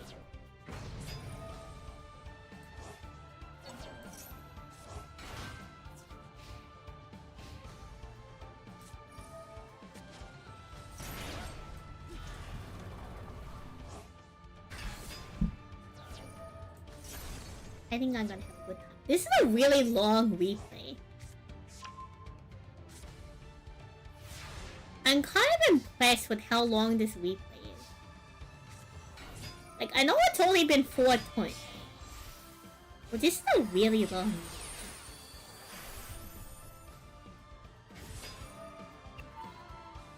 in terms of playmats, y'all might hate me. But if you see me at an IRL event, I played all of Alesto's Kissing Me, by the way, without a playmat. Like, if y'all saw me in the Swiss round, I just didn't have a playmat. And Alesto's did recently get, like, paper playmats. So if y'all don't know about, like, my history in One Piece TCG, back when I played that, like, kind of cool. I played One Piece TCG on, like, the paper playmat that comes with the starter deck. I eventually actually got my playmat signed by the producer of the card game, which was super fun. But basically, I'd roll up with, like, the paper playmat. And then obviously, like, roll my opponent. I found it really cool. In terms of Alesto's, I actually have a decent amount of playmats I could use for Alesto's.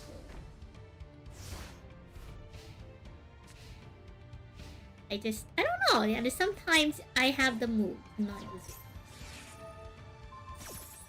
Mitsu control is such an awesome idea, but it's too splashable.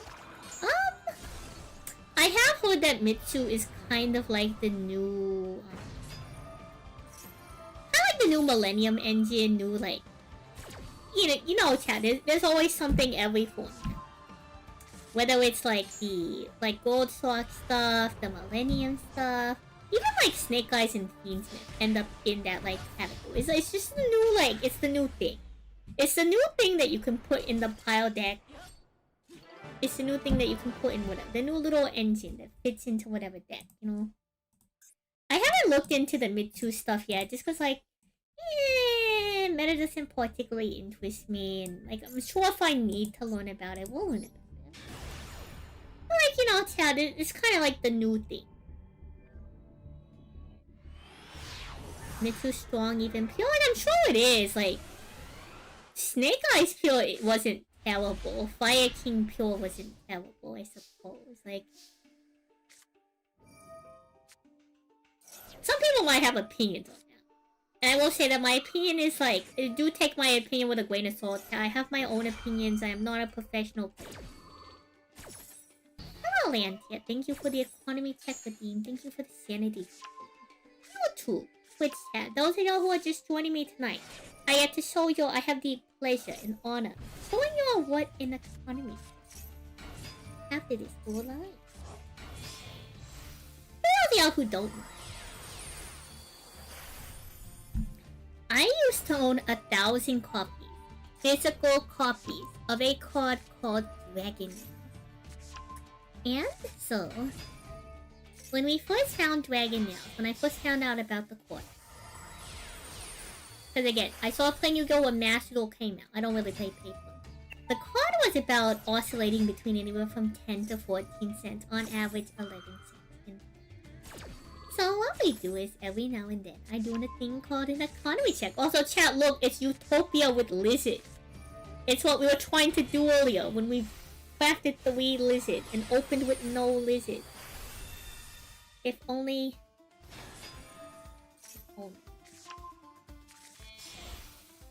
If only our opponent didn't have super anyway. So every now and then we do an economy check, where we check the code market price of Dragon Nails on TCG players. Thank you for the rich head cap. For those of y'all who don't know, this little mechanical head cap is a Dragon Nails one. And I animated this myself.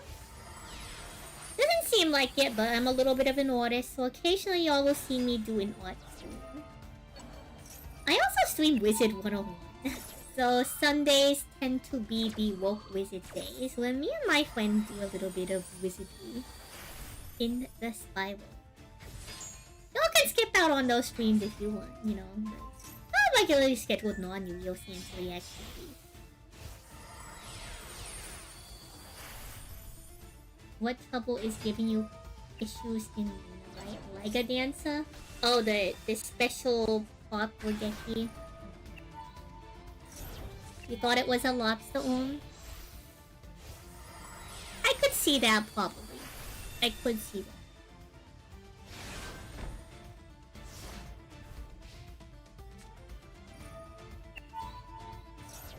Though I will say, chat, one thing about Utopia. One of the most consistent FTK bots in Yu-Gi-Oh! Is the Utopia FTK bot. I know that FTK bot combo, I used to know it like the back of my hand. It is one of the most consistent FTK bots. It is crazy how consistent it is. The only way to out it usually is like multiple effect failures or you top deck them. Anticlize. I suppose here's the thing with Mitsurugi too. I learned recently that Mitsurugi essentially has a kaiju effect type which is pretty crazy. All things considered. But it's time for an economy check, chat. So let us get ready for the economy check.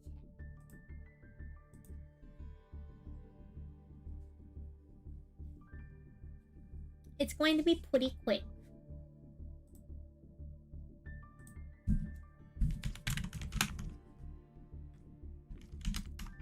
So bear with me, chat. Bear with me. Bear with me for the economy check.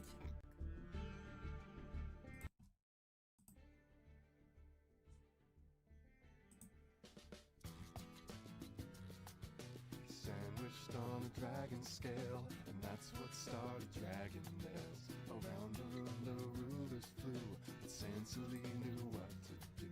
She climbed on the backs of her dragon friends, now the adventures never end. Dragon nails, it's almost time for dragon nails. God, why did you buy them out? Let's all get some dragon nails. Alright, we're gonna check the current market price of dragon nails. Let's refresh the page for posterity.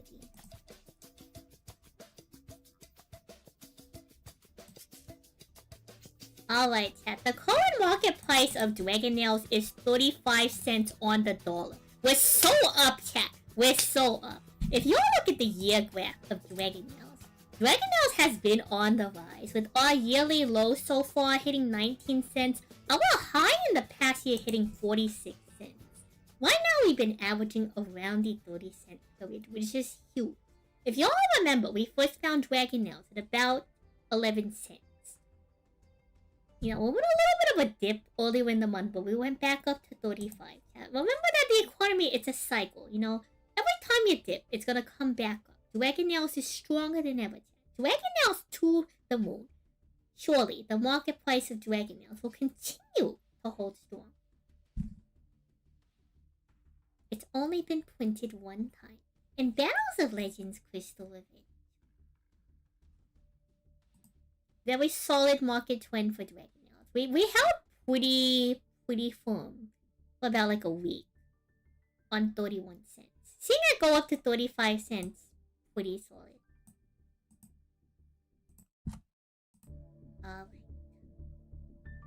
The banks are out of money. Mitsurugi can search and summon Fossil Diner. That sounds toxic or something. I don't know if I actually want to start the trial, to be honest.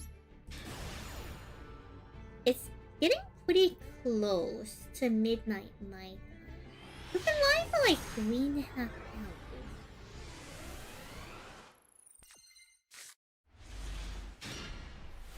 You have to remember that cards that are unaffected usually refers to targeting. So if you have a floodgate up, then the effect will be negated.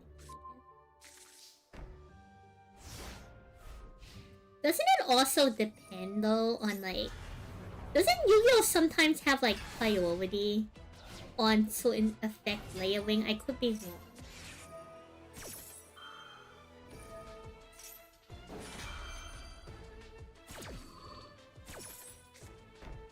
I guess it also depends on the wording, because unaffected by other card effects can usually also apply to stuff that applies to card. I don't know enough about higher level Yu-Gi-Oh! To really make a proper, I suppose. Hello Nina, welcome on. You just missed the economy check. Wagon else is at 35 cents. Like I'm saying, it's getting pretty close to getting pretty close to midnight in my time zone, and we do gotta be up early tomorrow for work reasons. Well, not like priority in terms of like activations. Priority in terms of like on the field effects. Like, I guess what I'm trying to say is that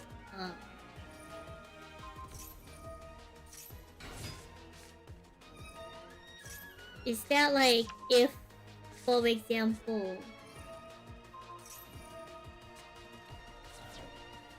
you know how like Bagoose would say that like any monster in defense effect is negated as long as like if it was in defense when it hit the field? But if the monster on the field like already said that its like effect was negated, like it's unaffected by other cards, I don't think Bagoose takes priority over that card, you know? But I think if that card who like in defense says that they're unaffected is summoned after Bagoose, and Bagoose is already on the field, doesn't that mean that Bagoose wins? I could be wrong. I could be misremembering a game state in the past.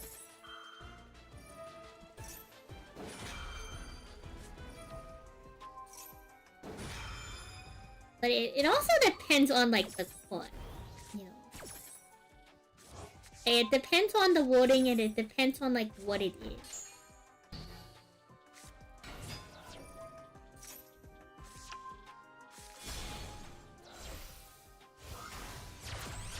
Again, I don't know like proper Yu-Gi-Oh rulings. I just clicked the shiny button in Yu-Gi-Oh! Master Duel.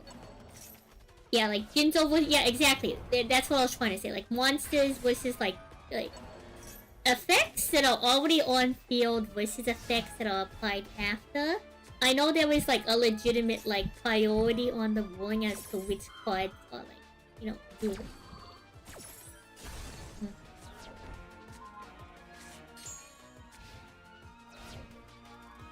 Like usually whoever's first on the field would win in those situations, with like exceptions, obviously.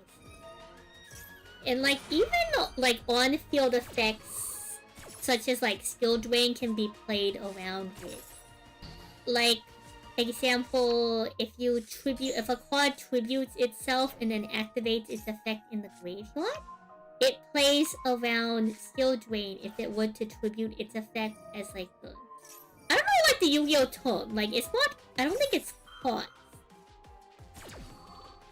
But I do know that there are certain cards that contribute themselves and then activate their effects. And ignore, like, skill traits. But they can't, like, tribute themselves and ignore, like, input. Depending on, like, I don't know. Yu-Gi-Oh! Is a very complicated game. I'm not going to begin to act like I know anything about the game. Particularly. It's a very complicated game in general. But I do know there like are certain cases where that does come up. So it really depends on the monster for the wording.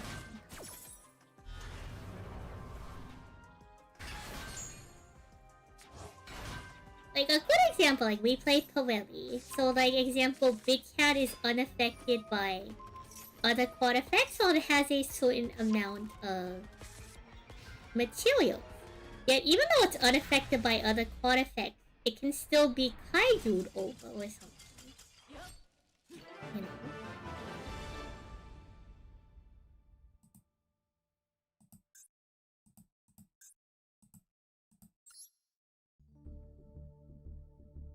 If you chain this to the effect of Liga Dancer Summon, you're guaranteed to negate it. Interesting. Yeah. Which is why I really appreciate Master. Like, I don't think I would be very good at Yu-Gi-Oh! If I had to learn it on paper. I think it would probably confuse me a lot. I think I would grasp the basic concepts, but I definitely wouldn't have like a better understanding of like the skill ceiling. Like sometimes I will do stuff with my deck just to see if it's possible, and sometimes it is, and sometimes it isn't. But the fun thing with Master Duel is that like, since it is coded with the rules in mind, proper, you're able to check if that's something you're able to do or not, and that's super neat.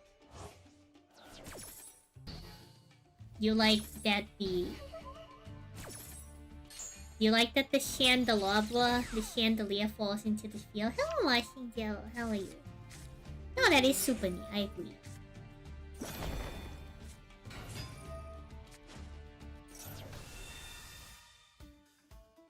Like, I could play some basic Yu-Gi-Oh! On paper, don't get me wrong. I know how to normal summon a monster, like, that one isn't hard. You know? But, like, some of the more complex rulings, I would have to just sit there and be like, I'm sure I would, like, misunderstand a lot of, like, the steps, or, like, when I can properly, like, sequence. I probably messed up, like, stacking a couple of chains.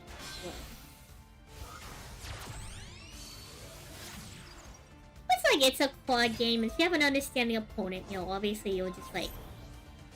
Just tell you, no, you can't do it exactly at this point. It's like, okay, then I'll wait, and then do it here.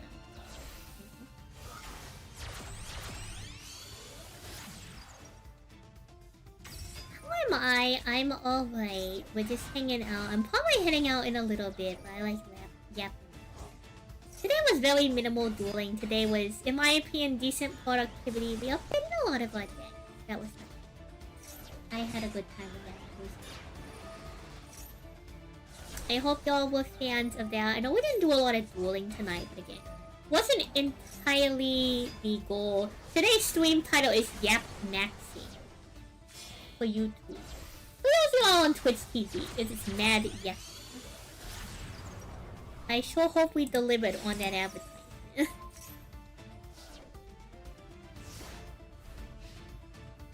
The game is making you go crazy. Unfounded Studios, what happened? What happened to you? Goodness me.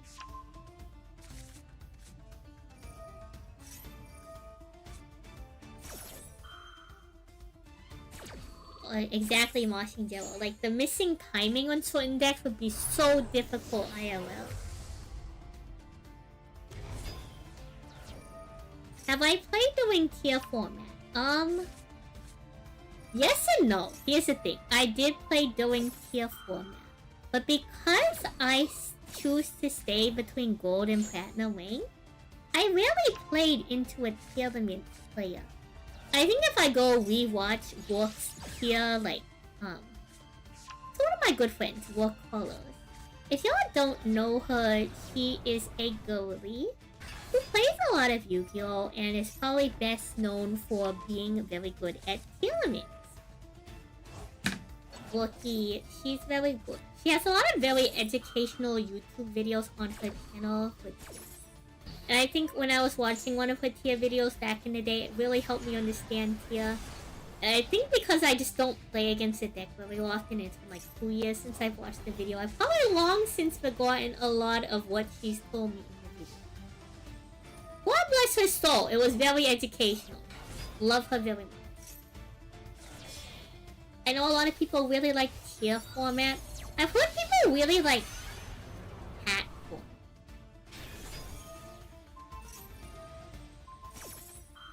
That's another format I've heard a lot about. People really like hat format. That's what I've been told.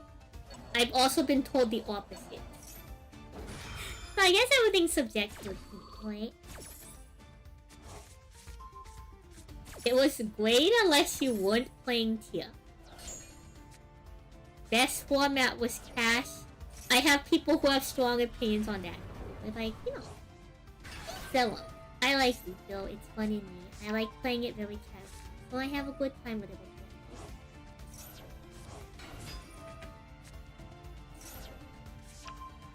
Fortunately, I have a pretty alright, now, again, lovely spending time with you. Thank you for the raid tonight. Thank you, Nemnis, for the gifted subs. We have 3 lizards. 3 lizards too. yapping crew for the economy check this evening. It is lovely to see that Dragonels is holding strong.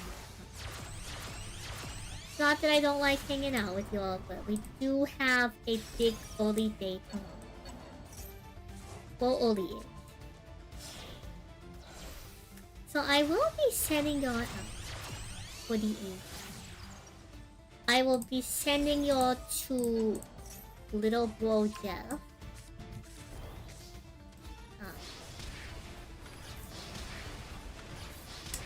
No, Jeff. Jeff hasn't played a lot.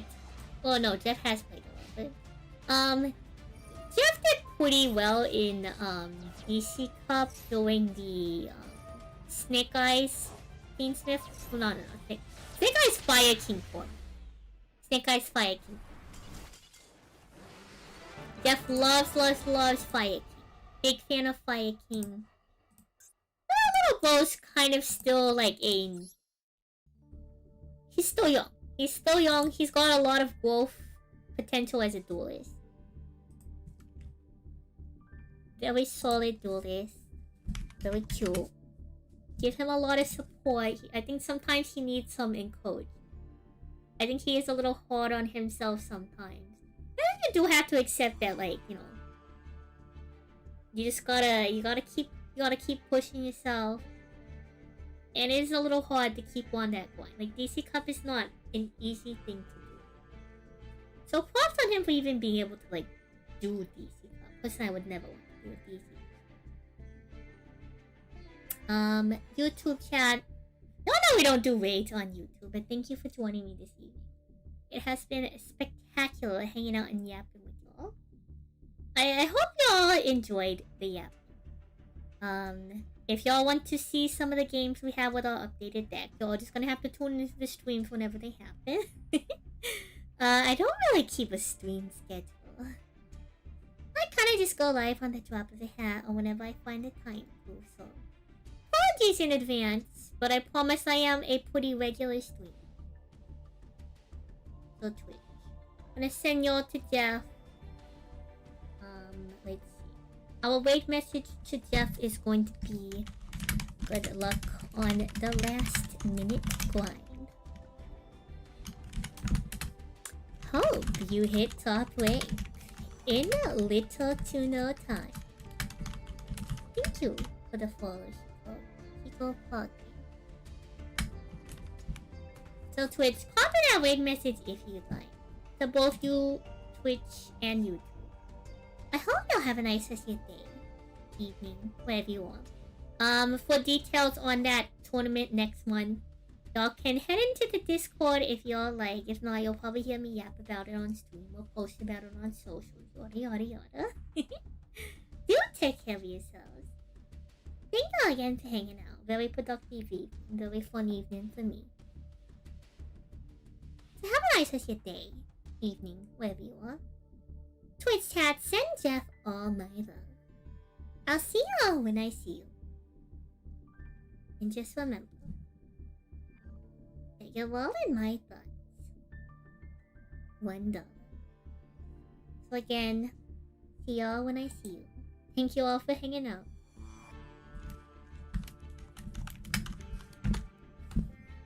Bye-bye, folks.